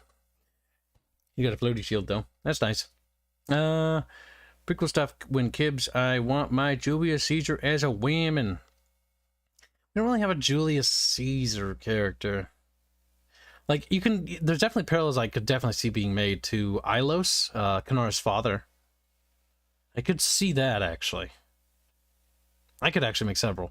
Like, the whole war with the people across the River Osos, and his conquest and his rise in popularity, and the various, sort of like patrician-like families that ruled over the Senate, and their disdain towards that. And we're like, nope, ain't you having none of that. That was definitely similar. Oh, Julius, God damn it. Control yourself, chat. You should be able to make some cool parallels there. But I do think we went with some really cool directions. The old gods for Astrians. You have so many. The new gods are the Starborn Pantheon, which some of them actually made their way in. Like, we have Calestios here. Calestios, the wayward god. He is in both the old pantheon and the new. And then there's the whole religious thing where they basically exiled all the heathens, the people that were wrong thinkers, to, goodness gracious, I can't remember the name of the place. They were exiled during the Imperial era to Nairi. Yep, there it is. House Tilius. There are a bunch of heathens there. Goddamn paganistic bastards. Believing that the gods that Tyrannos slew were, you know, not corrupt and didn't die. Hashtag fake news. But yeah, a lot of stuff was done with that. Carry on my wayward god. Nice. Very good, mister. Kidroka donates 10 bits to say, is Battle Squeak reimagined on permanent hiatus? I have, all intents and purposes, I will not lie to you, I have pulled the plug on that project because I see no reason to carry it on. I've diverted every resource into the Mixers project exclusively. After what they did, and I'm not going to get into the details because it's inappropriate for this channel, but after what that company did, it would be unethical to continue, in my opinion. And so, and it would be kind of against everything I stand for. So, yeah. I can't conscious the idea of continuing that project, not the present day. The saddest thing is I really want to do that project still. But it's kind of hard to do that when the people that run that stuff absolutely loathe your guts and loathe anything to deal with you. And it's like, okay. If that's how you're going to be, then so be it. And so that's more or less why I discontinued that project. Will I never come back to it? I hope to God one day I will. But sadly, with that particular project, that's more so I can't control it. And my philosophy on most things, if I can't control it, if it's not mine, then I can't guarantee its safety and I can't protect it. If it's my project, I know that I can do the best I can do with it. Quiet, Artemis, or I'll beat you. Get ready to say, I like you, fictional creativity. Any chance of a future sci-fi setting? Oh, definitely. Without a doubt. Actually, like, my two favorite things is science fiction and antiquity. I absolutely enjoy ancient times, medieval, and, like, fantasy warfare. Like, that is one of my favorites, and, like, I just can't stay away from science fiction. Like, the idea of not doing them is almost like... No, it's not feasible to me. Science fantasy is the way to go for Kibs. I like spaceships. I like little lines of hoplites poking each other with pokey bits. Poke, poke, poke. What's not to love? Especially antiquity with like cool giant fluttering banners. Very masculine. Kibs, you got a stream with Barge in a minute or two. Do I? Are you positive about that? I don't think the Barge stream is for a while yet, isn't it? Yeah, I rescheduled it an hour later because I was late for this stream. We have about an hour. But thanks for that heads up, though. That was my bad, but I had to get that secret stuff done, okay? Like, I had to be there for that, and I couldn't leave early, even though I should have left early. But it's one of those things like, I need to work. It's just not something I can stop doing. Shut up, Artemis. You're a Stargate simp, too. So Kibs, start ramping it up. I can't wrap it up. It sounds very bad. We have a little bit of time, but yes, there will be a stream following this stream where we play Terra Invicta. It'll be quite fun. Makes it going to be like Warhammer, an ancient setting and a super futuristic setting, I bet. Chibi Dirt Golem, you are thinking too much. Chat, you know what to do. Gang up on him. This kind of independent thinking is not something I want to see here. Damn, I can't believe I've been watching you for an hour without pressing that like button, says John Trustworthy. Well, thank you very much. You don't have to press it, but I do appreciate it. It does mean a lot, because it helps boost us in the algorithm, I think. I actually don't know, to be honest with you. I have no idea how it works. For all I know, it could just demote us in the algorithm. I don't know how any of this works. YouTube doesn't tell me anything. I just stream, and I am like, I hope this goes well. There's no thought process beyond that. If it happens, and it happens. Whatever happens, happens. If it doesn't, well, I guess it didn't happen. And that's my tip to you if you ever get into YouTube, by the way. The Thorgos God looks sick. Looks sick. Words are hard. Okay, you guys want to see the old Pantheon? Oh, the problem is we never finished on the new Pantheon. The Starborn Pantheon. We have some really cool gods. Here's some, I'll take you through some of the cool concepts so we can walk through the past together. We have Odessa, Queen of the Gods. Where did I put him? We have Kezra. She's the goddess of death in the old Pantheon. And I will tell you why these are the old Pantheon and what's the difference between the new. And then we have the King of Gods, Erestios. I'm having a hard time with words today. Erestos. Fair bit of math. A little bit. Hold on. Oh my god, you're done already? That's very good. Indio, you've outdone yourself. Excellent work. I always like streaming and then just seeing you guys get stuff done while I'm doing stuff. It feels like we're always marching forward with artwork. It's like, nice, new artwork. Radical. Oh, right out of the 90s.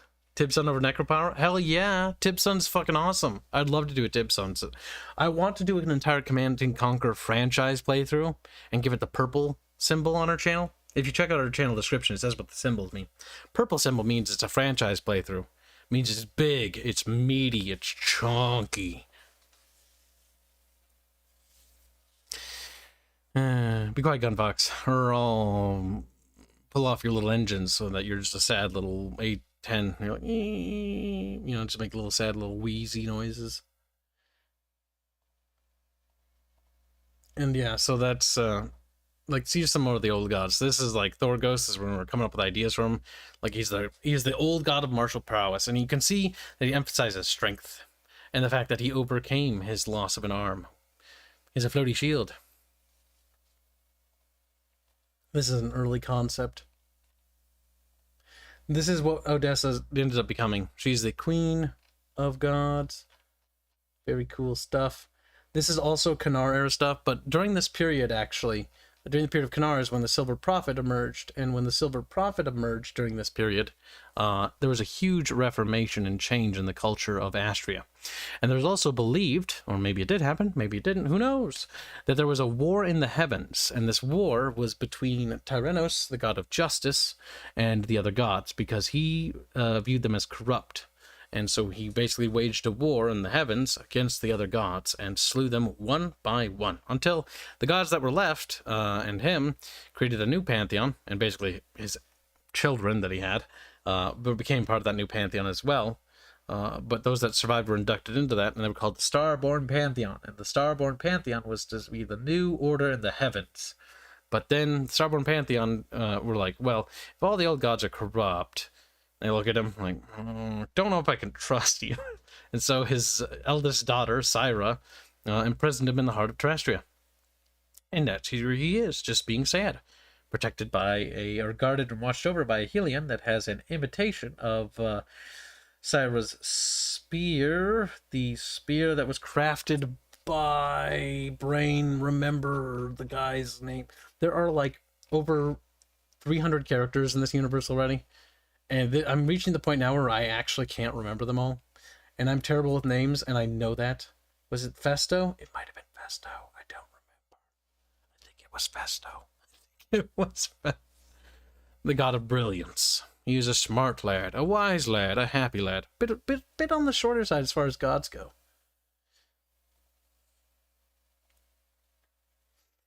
And then we have the Temenaro. He is the old god of time and seasons. He's dead. His fate was sealed, so to speak. Esri, the fertility goddess. Oh, there we go. Boop. Very, very good. Kibs, I know it may be too soon, but will you be considering a boxed set for the war game? Like, would like to play war game? Would like to play war games again, but 40k going down the spot. I mean, we are doing a tabletop war game. We're only going to be selling the STLs. I don't have the resources to set up manufacturing production, but what I do have the resources to do is I can get the miniatures designed, made, and drawn, and I can get all the art and all those resources. I can do all those things, and I can do that relatively well and with really high quality and high skill. But that is it. Adding the ability to worry about logistics and other expenditures on there, simply I do not have the financial power to do so. I am stretched to my limits. I live a fairly simple Kibian life in this apartment. I don't spend too much. I try to only buy food that I need, and occasionally I have a snack here and there. I've set myself a little free spending budget, but I try to make sure that, lights stay off. We don't use power if we don't need to. Every penny counts, because I can invest that penny in this project. And every penny I get from Chant, just like those pennies right there. Kibs drew all the dead people first, just so he could say, I see dead people. That wasn't the reason, because it's easier to, shut up, I hate you. Thank you for the bits. Can you build a factory in your basement? No, I don't have a basement. I live in an apartment. I'm loving the amount of redheads in this universe. It's just a Southern Astrian thing. And also, redheads aren't common in Southern Astria, actually. I know that's going to be like, wait, what, Kib? Yeah, no. Northern Astria, like where House Lanium and Torius is, you kind of have a little bit of redhead up there, but not where they are on the equatorial line. The reason why Rhea, Aya, and Nezra have funky-looking hairs is actually due to their Illumine genetics. We don't have too many like regular characters, so you don't really see the differentials. Also, the eye coloration, discoloration stuff is not a normal thing. Most people have pretty standard eyes. Brown, hazel, blue, stuff like that. Nothing crazy. It's only when you get to the Illumine genetics that you start encountering some peculiar things. If characters retconned, only retcon the middle names. Okay. Okay. Nobody cares about those anyways. Lord of Opossums donates a very generous $100 to say, to keep the dream alive. Also, fun for the cat game. You were only doing that because you want that badge from Artemis. He's like, yes, I do. Thank you for the extraordinarily generous donation. Lord of Opossums, I really appreciate that. I'm going to have to write that down to add that to my overlay. Hold on, I have nothing to write with. Oh shit.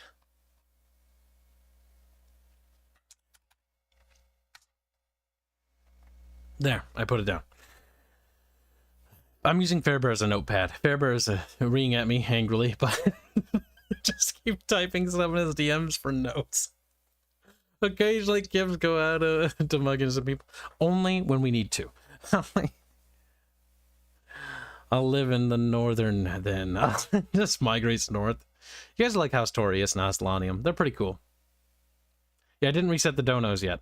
Mostly because the stream, I had a lot of things to take care of today.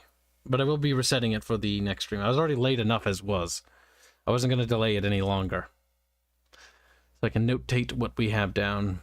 I have not failed. I have merely won in a different direction. Patches are worth everything. Well, fair enough, possums. As evidenced by the goddess, they are quite breedable. My god. Spastic notation. Fair bears mid. Bring me the redheads. Calm yourself, chat. Calm yourself. Your thirst knows no bounds. It really doesn't. You guys are really thirsty today. Oh my goodness. But yeah, so there's, like, that's just like one huge story arc I want to do. Because the War in the Heavens is really cool, and the Rise of Kanar and the birth of the Kingdom of Astria is a really cool event historically. And I really want that to be covered in detail and well done. And the War in the Heavens too, because both those are said to have had happened at the same time. So you have two colossal events in Astrian society, and that's not including the other areas. Like right before that, the Goli Thrin literally just got fucked up. Their capital city burned to a crisp. And that's all thanks to a nice little lady named Thessa, whose artwork is in the Chamber of Squeakrits, if you want to see it. That is the Oracle that fought alongside General Ilos. We are dehydrated, so Chad is always thirsty. Yeah, fair enough, fair enough. Okay, I get it. You know, every mammal needs liquids. I see how it is. I see how it is. We do what we must, so to speak. And what else can I show Chad? I definitely cannot show you that. Scroll. Okay, what can I show you that's kind of cool? But without having to be like, oh, you can't see that. Okay. That's vague enough and you have no idea what's going on here. This is part of the storyboard for the Battle of Broken Storms. This is the only snippet you guys get to see. But this is one of the big things we're actually working on right now. This is part of the promotional piece for the tabletop. And it's going to include special characters and heroes from this event. And they will be integrated into the tabletop. It takes place about... The game starts at 1022 AE. This is about like 970 or something like that. 980? I can't remember. It's quite a few decades before the game started, actually. And it's basically the great halting of the Nephiric Horde, when the Astrian Empire basically finally is able to fight the Nephiric Horde in a proper battle, and absolutely, you know, it's absolutely bloody. It lasts for 30 days. It's basically a glorified siege of the city of Estios on the River of Ossos. It is massive, and we are doing every single day. It gets basically like a storyboard segment, and this is part of the first day story segment, where we have, I think, Artak here. Actually, I don't remember if it's Artak or Mulzak. It's one of the Nephir characters. I really like their names. I was able to salvage a lot out of the Nephiric Horde language, or salvage, and in a way, not from them though. I was actually studying what we know about Hunnic, because I actually really find Hunnic super cool, and I'm trying to figure out like different ways to try to patch the language in a way that I can sort of recreate a new language, birthing it from Hunnic and mixing in other languages that come from similar fields or areas to try to create a sort of Nephir Hunnic. Like it's sort of like Nephiric Horde language is very much inspired by the Hunnic language, you know, the 10 words we have. But I'm doing my best, okay? And I've been doing research to see where that culture group, the Huns, came from, and looking up the cultures where they came from, what cultures they were neighboring, you know, what languages those neighbors used, and be like, maybe there was some sort of, you know, chemistry there, some sort of, you know, friction where they exchange words, so maybe parts of those words can be used.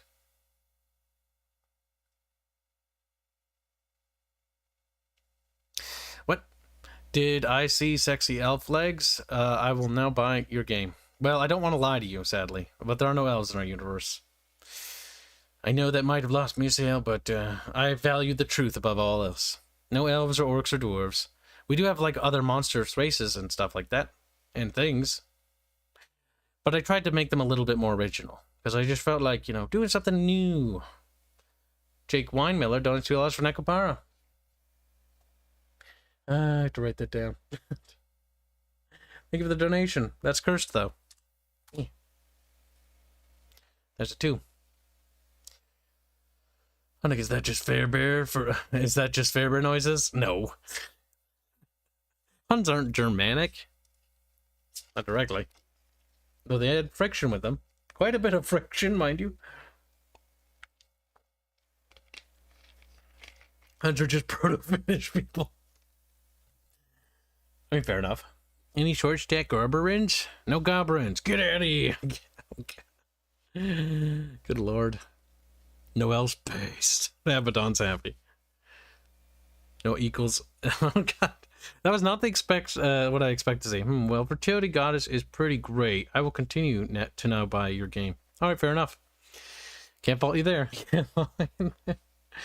No elves, no fancy creatures to act out as particular group of humans. Humans will stay humans.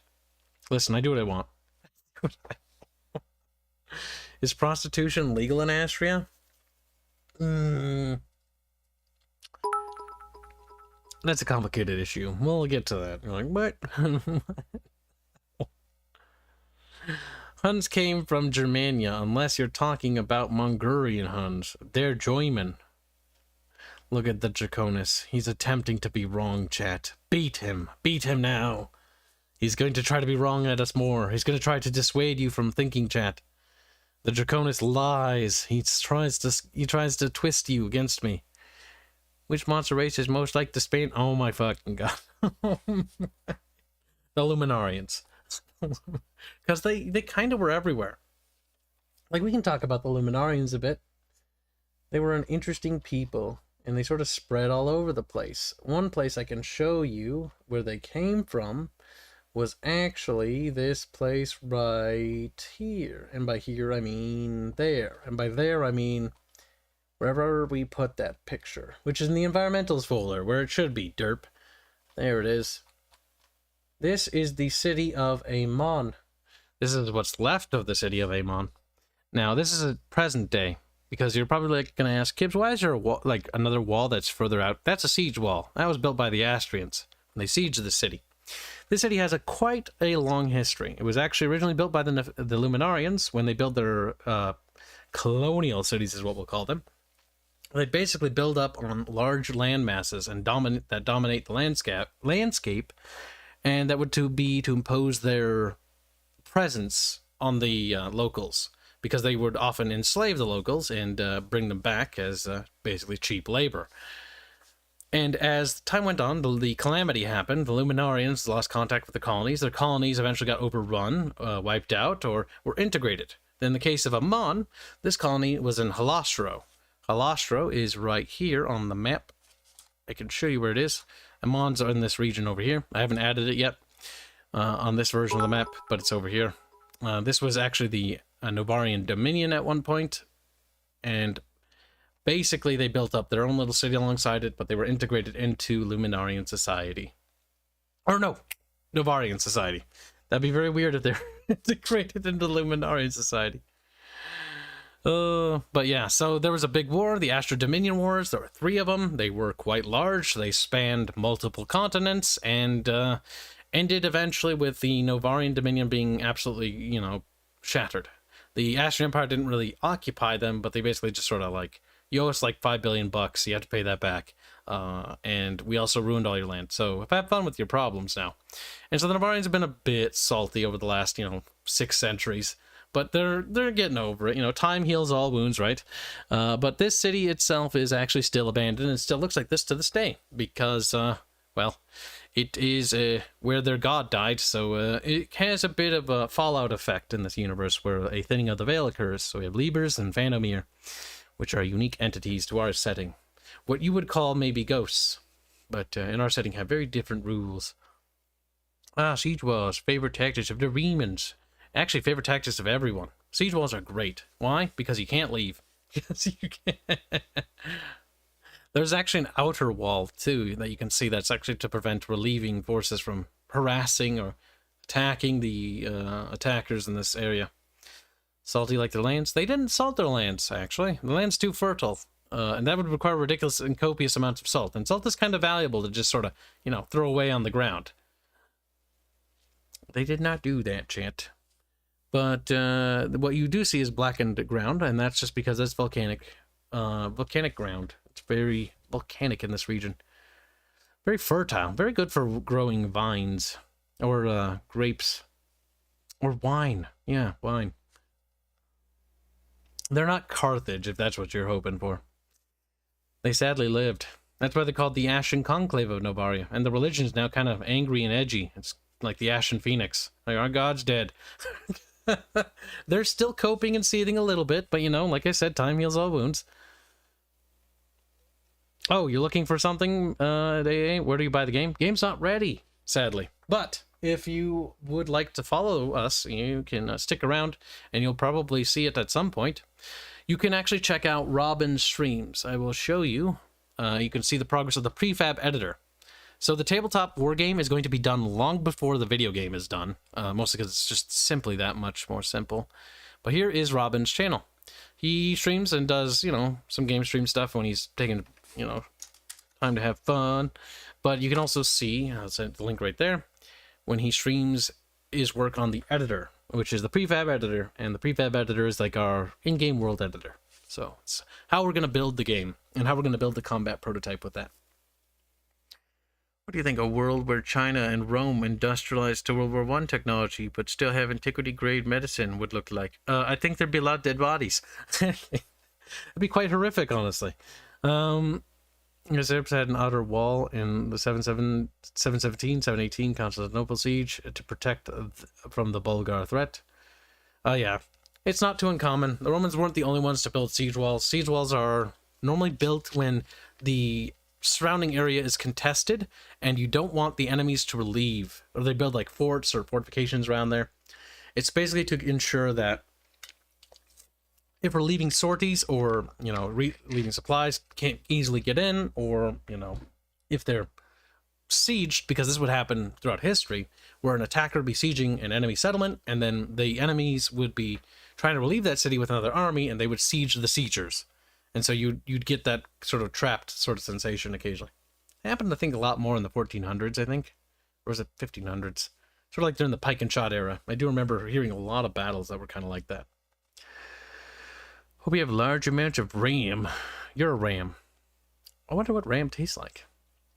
Those tabs are rookie numbers. Oh, these tabs? Oh, God. It triggers me that there's this many tabs, honestly. I'm impressed by your tabs, but that's nothing. I've got 2 browsers. Oh, God. Hey, I don't do that. I'll send you a donation. Is there an email list for the tabletop game? So it works this way. Join our Discord server. Link is in the description. If you decide to donate, you can. There's no harm in waiting. I don't blame anyone who wants to wait. But send me a DM on Discord. My name is Pencil Kibs, or Kibs as a joke.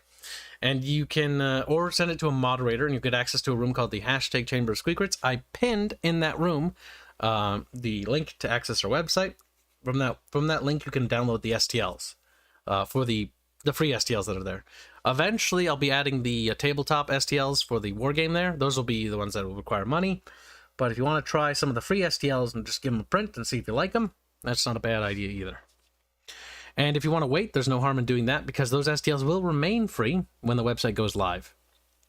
I'm currently in the process of doing closed testing with the lead programmer, so he's got a list of, I believe, 21 features or 21 things to do. And once those 21 things are done, then we'll reconvene, readdress what features we want added to the website, what things we want done, and see where we're at before we go live with the website.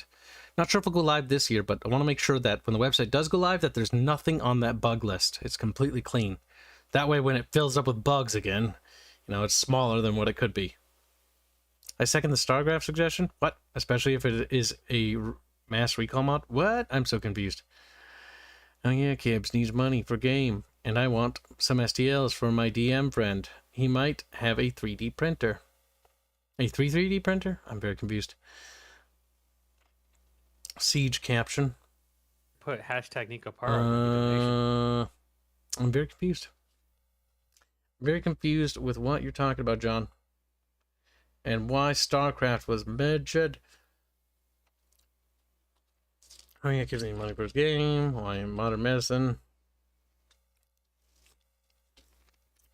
The prefab editor. That's it. You're getting beating. You're getting a beating. Can we trust this Redone? Yes, you can trust Robin. Robin's a good guy. Works hard. When the game runs like ass because Kibs of Kibs folder optimization. Listen, I'm not the one in charge of the folders, so it's gonna be fine. Norix Kibs confirmed. Oh, KKK Kibs confirmed. Okay, I see what you did there. Thank you for the bits. Very generous. Let's see. Dracon Survivor, you like what the lingua franca is for the setting? Tibson over Starcraft.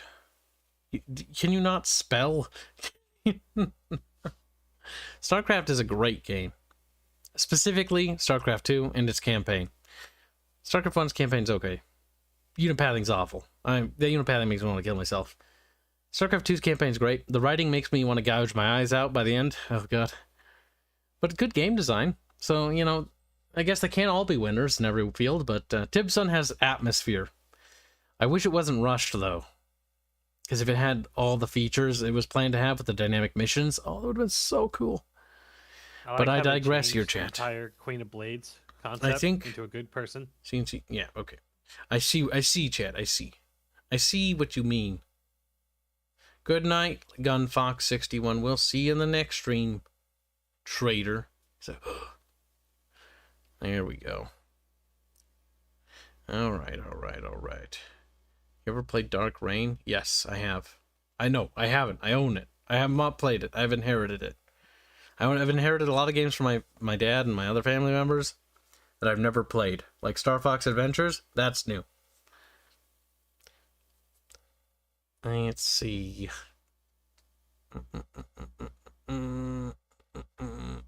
But yeah, I think that kind of privvies you up. If you guys got any last minute questions, feel free to ask them. But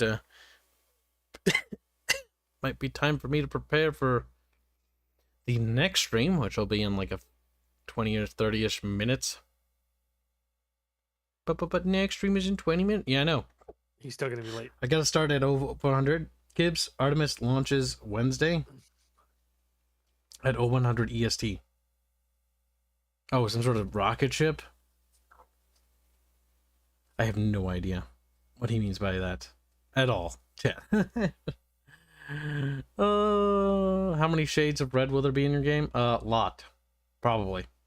Considering the fact that Rhea wears like red fabric and has red eyes and red hair, you know, her character alone has different shades of red. Also, there's going to be her blood when she gets stabbed, you know. So that's another shade of red there. Also, when she stabs things, will produce blood too, I suppose. What is your world's business language? It's probably Astrian, to be honest. And I wouldn't call it a business language, I'd call it a trade tongue. Mostly because at this point in history, it'd be, you know, mostly just trading. Like, business language. They wouldn't call it that. It's not business. That sounds too modern. Yeah. No. Hank says, is combat turn-based or real-time? Also, how many cultures are currently in the game?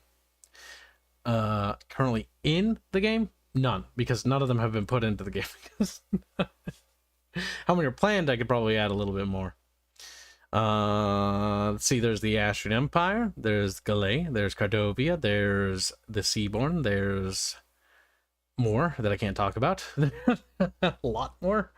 Luminarians, we'll just say that much because they're cool. We couldn't not have them. Okay, I'll find a reason. You'll see. There's a lot, and if I start narrowing down each culture and region and nationality name, you can then draw a map on it and be like, hey, I think I see like a path here where the players are going. It's like, oh, that's a bit strange. Well, you see, Sluckamus, there is no society that owns all the banks. We don't have... I know what you're trying to get me to say, and I'm not going to say... I'm not a fool. There are merchants and the merchant guild. That is all we will say. A foul rocket ship. Fair enough. In your tabletop game, can range units shoot at units that are in combat? I haven't read the tabletop rules that Fairbear is working on, so if Fairbear's in chat, you can add to that, but I believe you can technically. Correct me if I'm wrong, Fairbear, if you're in chat. Because you are currently working on them rules. Last we chatted. Because Fairbear's basically taking the rule set, because we made like a doc and we sort of like sketched out our whole ideas for the embellishment of the tabletop. Now Fairbear's refining that. He's been a busy little German boy. Last I talked to him, he was working on melee combat and duels and stuff. How many times has the Merchant Guild been kicked out of different nations? If the Merchant Guild was a group of people. I see what you're doing there. From the sides and back, says Fairbear. There you have it. Your back is mucho squisho. What are the most notable merchants from your game? He's like, he looks at map. Where is the Palestine-shaped region here? We carefully designed it so that there wasn't one that you could find easily. Clever game design. No, clever world design. There we go.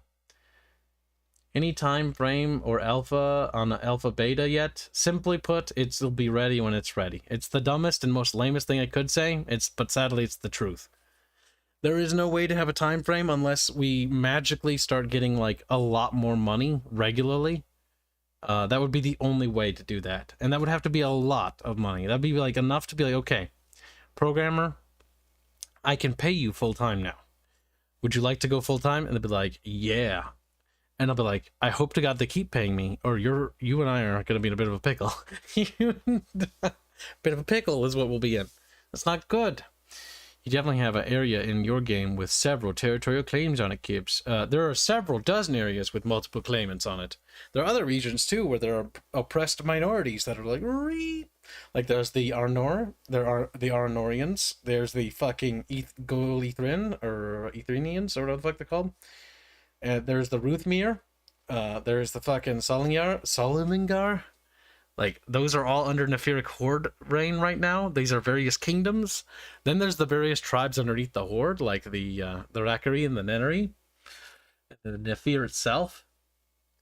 So the conglomerate faction is the Astrian Empire that has subcultures within it. It has the Northern Astrian subculture type.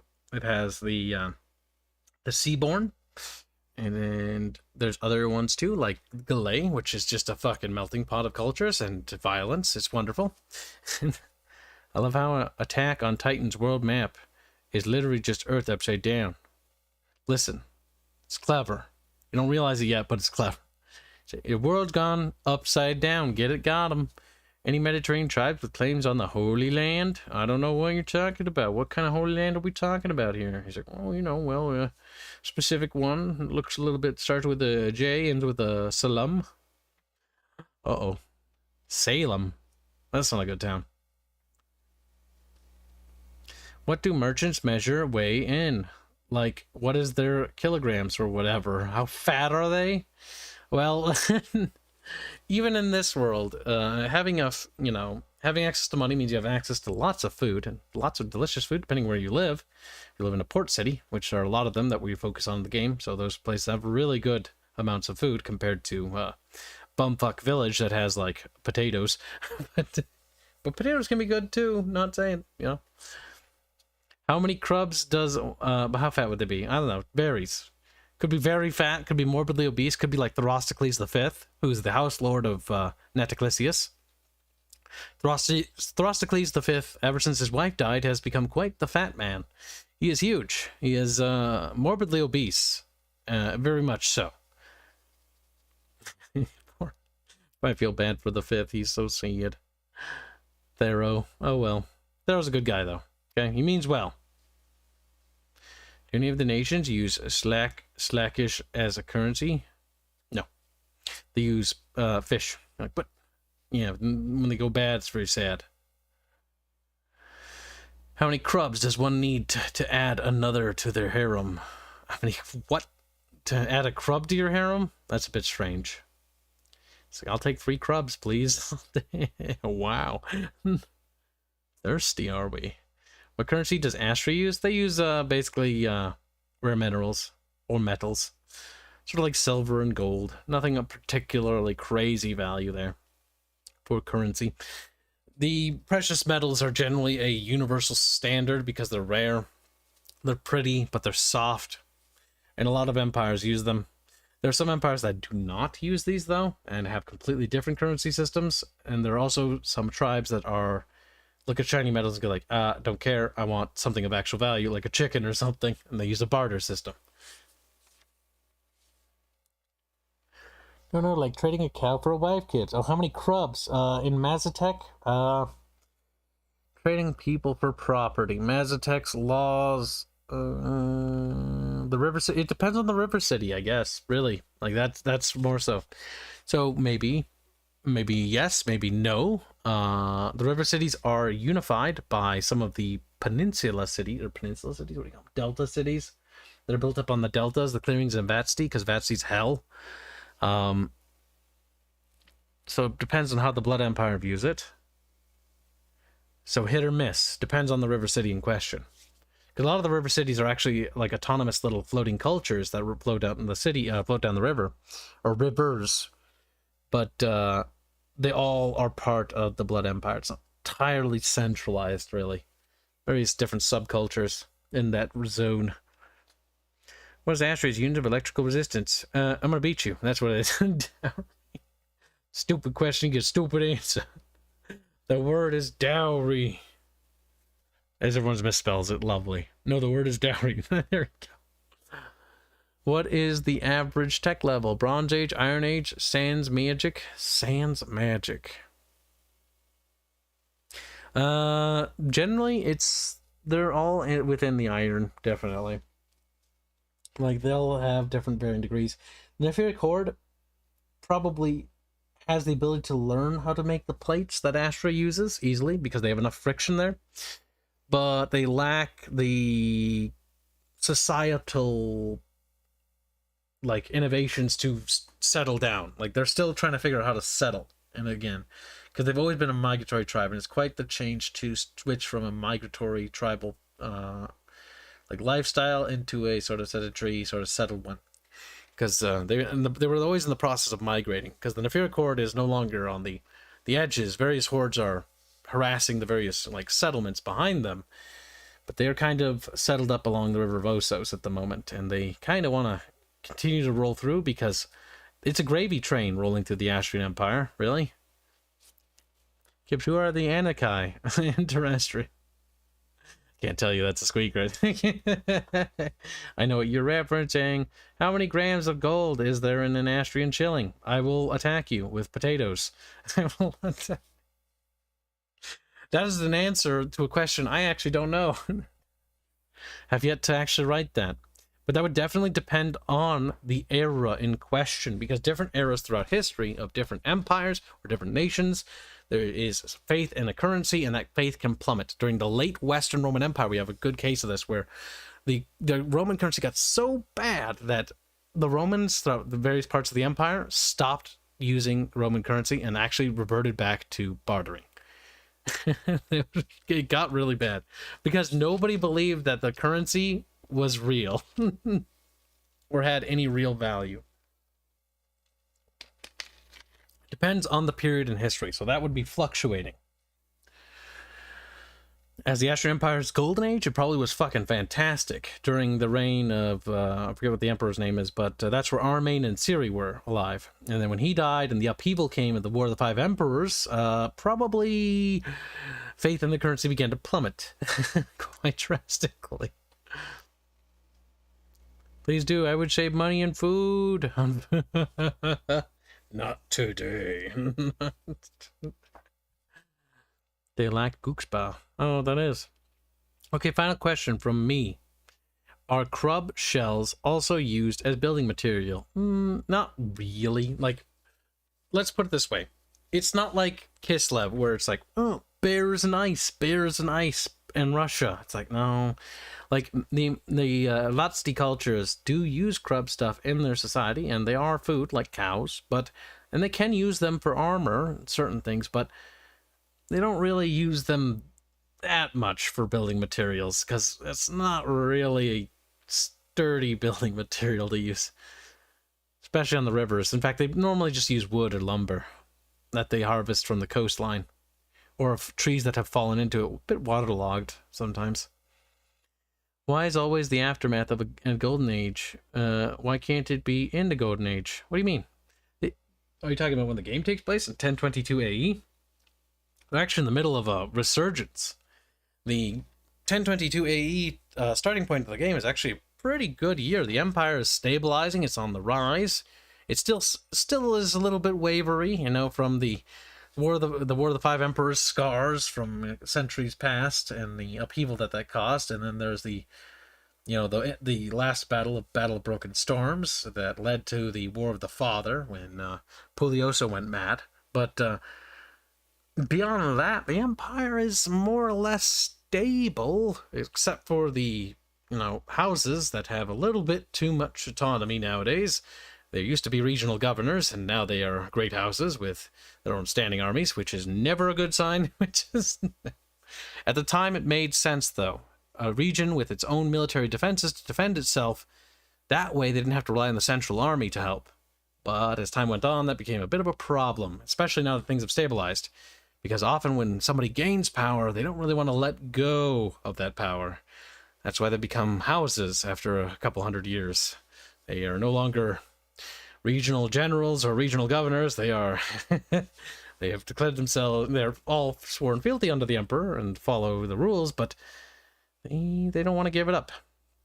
Is combat like ogre tactics or more like a JRPG? Probably neither.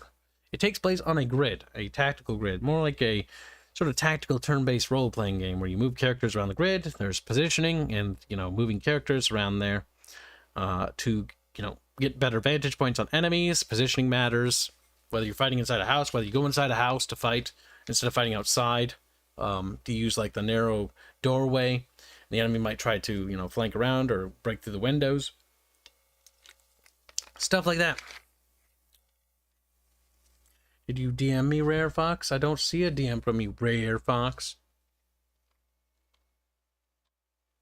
Gotta ask your question again. Because I don't see it. Grow Crub, Wear Crub is good life. God damn it. I mean, you could, but they would not be... It's not the best type of armor to wear. Is a dead Crub. I guess it helped with the world building. I really enjoy seeing your game grow like this. Thank you for the answer. No problem. I appreciate you guys taking the time to care. It actually gives me a lot of self-confidence in the fact that people actually care. Because often when you're writing lore, you're like, God, I certainly hope people like this. But it is fun. You don't see it? I'm looking at it right now. Well, I'm not, Rare Boy. Are you sure? Oh, you DM me in there. Me. I'm Rare Fox. Oh, Aerith? You misspelled Aerith's name. Oh my god. My keyboard. It types like a retard. Help. What happened to my keyboard? Oh, it switched to Dvorak. No, US keyboard. I will type it correctly to you. Aerith. Her personality, she's extremely energetic. Very happy, very enthusiastic about things. A little bit too excitable, and a little bit too cocky for her own britches. I think she's much better than she is. Yeah. That's kind of a rough approximation of who she is, or outwardly. She's very boisterous. She comes off as a bit of a lad with a vagina, which is a bit strange, but these things happen from time to time. Turns to keep a... It is. Well, preliminary rules. Firing into melee rules are now written down. Good job, Fairber. Look at Fairber. He's on the go, chat. On the go. Fairber's on the roll. He's just like, Room. Wording is pain, and I need a ghostwriter.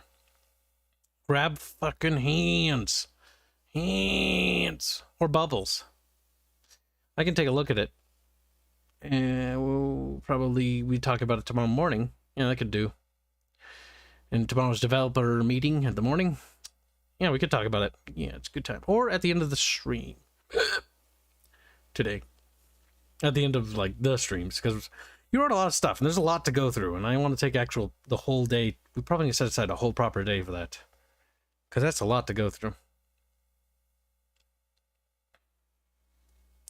Well, look at him, he's happy.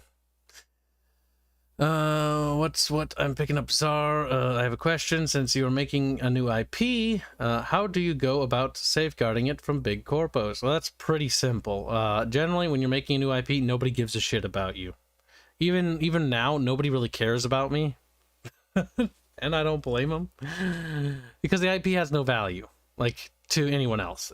It means nothing to anyone. But how do you go about it? Well, generally, in the United States, if you're in the United States, when you write something down, it's technically part of your intellectual property, and every piece of work that you have, that you've written, is evidence to that. So that's all evidence for that IP. Like, all the notes in that fucking box over there, from like 2010 and earlier. Like, there's a huge history that I've been working on this thing. Anytime you have an intellectual property, like, you make something, it is yours from the get-go. Now, you do need proof, which is why you write stuff down and you document it, you have witnesses and stuff like that. But you're also going to want to just go through the actual method of paying to get it copyrighted. You know, and when you get a logo, you trademark it. Stuff like that. You'll need to speak to a legal person to help you run through that. Or there's actually there's a website where you can do that now. You don't really need to talk to people. You can just sort of like pay a fee and then fill out some stuff, and then basically bam, there you go. Be careful, GW1, to copyright Polgens. Like, for example, let's say Fairbear wrote like Fairbear Estria, right? And Fairbear Estria is just like, oh, it's just Germany, but it's a bunch of stuff. Like, it doesn't matter if I saw that he wrote that. It's the fact that he has the papers to show that he wrote that. It's like, yeah, no, he wrote that. Like, I couldn't just start selling that after I saw Fairbear Astria, because that would be technically me infringing the IP. So you can't really just go out and do that. It's not legal. Now, there are different countries that have different rules. If you're in China, or not if you're in China, China does not view you as a human being. You aren't humans, you are not people, you are not things, you don't exist, really. And so, if you make something, Chinese people can copy it and then sell it, because that's just how that works. Iran doesn't like America and doesn't like Western nations, generally hates Europeans and stuff like that. So generally, they can do whatever they want, their citizens, and there's no ramifications for it. Because where the Digital Millennium Copyright Act is enforced is only in nations that actually give a shit. So like Britain, Germany, generally these nations adhere to it, and EU has its own copyright laws too. This is stuff you should definitely consult a local legal professional about. Somebody who knows this shit like the actual back of the hand. And I do say that, you know, you need to talk to a legal professional to get it all set up. But it's pretty easy. You don't need to really worry about anything when you start. Unless you're starting it with a team of people, or you're showing it to people, then you probably should. Creation of a non-disclosure agreement, or an NDA, is important. NDAs are great. They basically are little documents. I had everyone on the team sign it. These NDAs mean that it's like a non-disclosure agreement. Like, unless they get a pre-approved permission to talk about it, or unless required to by law, they can't, you know, talk about it. Will it be a Steam game only, or multiple platform? We're going to be going for multiple platform if we can. But first focus is going to be on Steam and on PC. Then, everywhere else we can get it. But the idea is to make sure that the game is all polished up, and then it's all shiny, and we'll try to put it everywhere we possibly can. If I can put it on your phone somehow, I don't even know how, I don't think it would work on your phone, but if we could figure out how to do it, I would stuff it in there. Why? Because it doesn't hurt to try to put it on as many devices as humanly possible, even if it's suboptimal. I learned that from looking at Feral Interactive, managing to make Rome Total War and Medieval 2 Total War on your phone. And I have it on my phone, I've tried it. It works. It's not nearly as fun to play as it is on the PC, but it works. Do you plan on making a TTRPG book for your game? As a budding DM, I think it would be fun. I do intend to, yes. The terrestrial war game is going to operate off a D10 system, and that is to help convert it easily into the pen and paper system. It also was done for several other reasons, because it adds 4 digits, and those 4 digits actually carry huge weight in how gameplay works, and you can add more variation there. But yeah, so we ended up abandoning the idea of D6 because D6 felt like it was more restrictive, and if you're going to play a tabletop war game, acquiring a D10 isn't actually that hard. It really is just simple. Like back in, like, you know, maybe the 2000s, like the early 2000s, yeah, it was tricky, and that's why everyone wanted to roll off a D6 or a D20. But nowadays, that's not really an issue. And a D10 offers a lot more flavor, a lot more variety, and a lot more... It's like a percentage dice, sort of, you know, 1 through 10. It's powerful. Yes. The D10 has power. It's a power dice. Yes, yes. I remember when they put Rogue Total War on phones, everyone played it when I was overseas. Really? I mean, it's a pretty good game. It's on your phone. I mean, yeah, might as well. Like, if I'm going on a long trip and my phone is all I have with me and I've got a charger, I'll play Medieval 2 on it. Why not? I'll play Knights of the Old Republic on it. Certainly better than playing fucking Angry Birds. Fuck that. This is actually one of my things that I'm actually happy that mobile gaming is actually catching up to us, chat. In terms of, they're finally, like, they're moving away from, like, Candy Crush and into actually having innovations and actually having stuff that isn't just potato. Terra Invicta make the first base on Uranus named Meow in honor of No Balls Meow. Remind me when we start the second stream. I will forget that, the Bucket Lad. Do you guys have no phones? Yeah, that's what we're going to do that. When we're TerrestriCon or MixersCon or whatever, we'll be like, did you guys have any phones? And then when you guys pelt us to death with rocks, I'll be hiding behind Robert, so his body will absorb all the rocks. Robert, we're going to fatten you up. You're going to be stuffed full of burgers. Now you'll be a nice effective sponge for the rocks. Thou art late for the Terra Invicta trap, Catboy. It is time to wrap it up, I do agree. But I wanted to make sure that I got as many questions as I possibly could. Now, if you have more questions, feel free to type them in the comments. How will you take payments for your STLs beyond donators? There will be a purchase option with standard payment like PayPal or whatever.